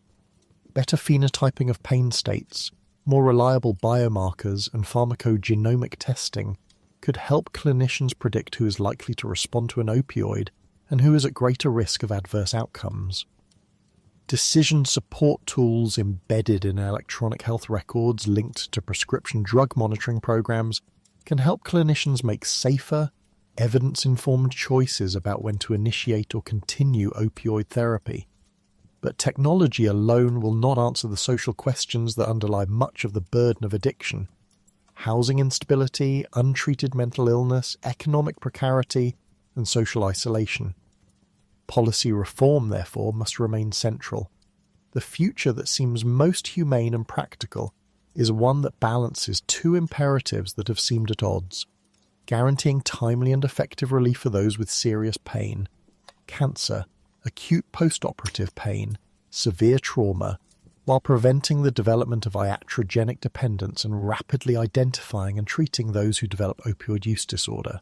Achieving that balance will require structural reforms, more training for clinicians in pain management and addiction medicine, removal of unnecessary regulatory hurdles to the prescription of medication-assisted therapies, expansion of reimbursement for non-pharmacologic treatments, physical therapy, cognitive behavioral therapy, interdisciplinary pain programs, and robust funding for harm reduction services. Memory, too, will shape policy. The cultural story of morphine, its reputation as a miracle drug and its shadow as a generator of dependence, will have to be taught honestly in medical schools, public health programs, and in the press. The phrase soldier's disease, a 19th century lament for morphine dependence among veterans, should not be an obdurate relic but a cautionary tale. That medical necessity in one moment can become social affliction in another if systems do not adapt. Memory can be corrective. It can spur litigation that funds treatment programs. It can humble pharmaceutical marketers, and it can inform lawmaking that favours sustained public health infrastructure over ephemeral suppression. There are promising policy experiments that speak to this synthesis.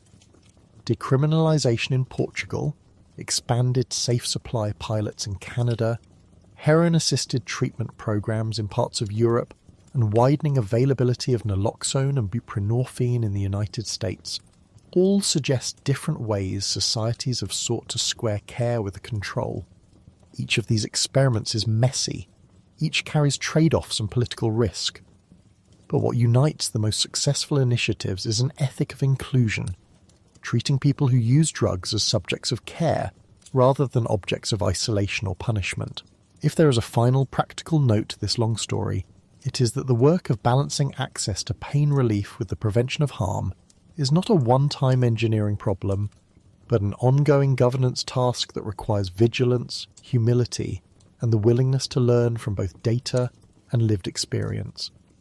Systems need to be designed so that early warning signals, an uptick in overdoses in a neighbourhood, a surge in counterfeit pills, are rapidly shared across public health, clinical care, law enforcement, and community organisations. Funding streams must be reliable rather than episodic, because harm reduction work is slow and relationship-based. Clinicians must be trained not only in prescribing and tapering, but in recognising the social determinants of health that make some patients more vulnerable. And society must find ways to reduce stigma, because stigma is the invisible policy barrier that deflects resources and isolates people at precisely the moments when help would be most effective. Beyond the practical, there is a quieter responsibility to remember morphine's contradictions without caricature, to remember that morphine has alleviated unbearable suffering for millions, that for surgeons in the 19th century and anaesthetists in the 20th, it was a godsend that enabled procedures inconceivable in an earlier age, that for families and hospice nurses it has provided compassion in the last hours of life, and to remember too that the social systems we create around a medicine, marketing, prescribing cultures, regulatory safeguards, social supports, are as determinative of public health as the molecules themselves. So when we stand at the bedside of the contemporary opioid crisis, what we see is not merely a wave of chemistry and commerce, but a human geography. Patients in pain who need connection, communities that need services, clinicians who need tools and safe rules, policymakers who must choose between slogans and evidence. The future will carry new molecules, perhaps better targeted analgesics and more sophisticated therapeutics, and it will carry old human constants: grief, relief, the wish to be free from pain. If the past has taught anything, it is that miracle drugs can illuminate human possibility and, if we are careless, human frailty. We can choose with knowledge and care to frame policy so that miracles are administered within systems that prevent avoidable harm. It is not in the end merely a technical or pharmacological problem, it is a civic one, and as with any careful task it will be done best and most humanely by people who tend to the work like lantern bearers, steady, watchful and ready to adjust course when the weather turns.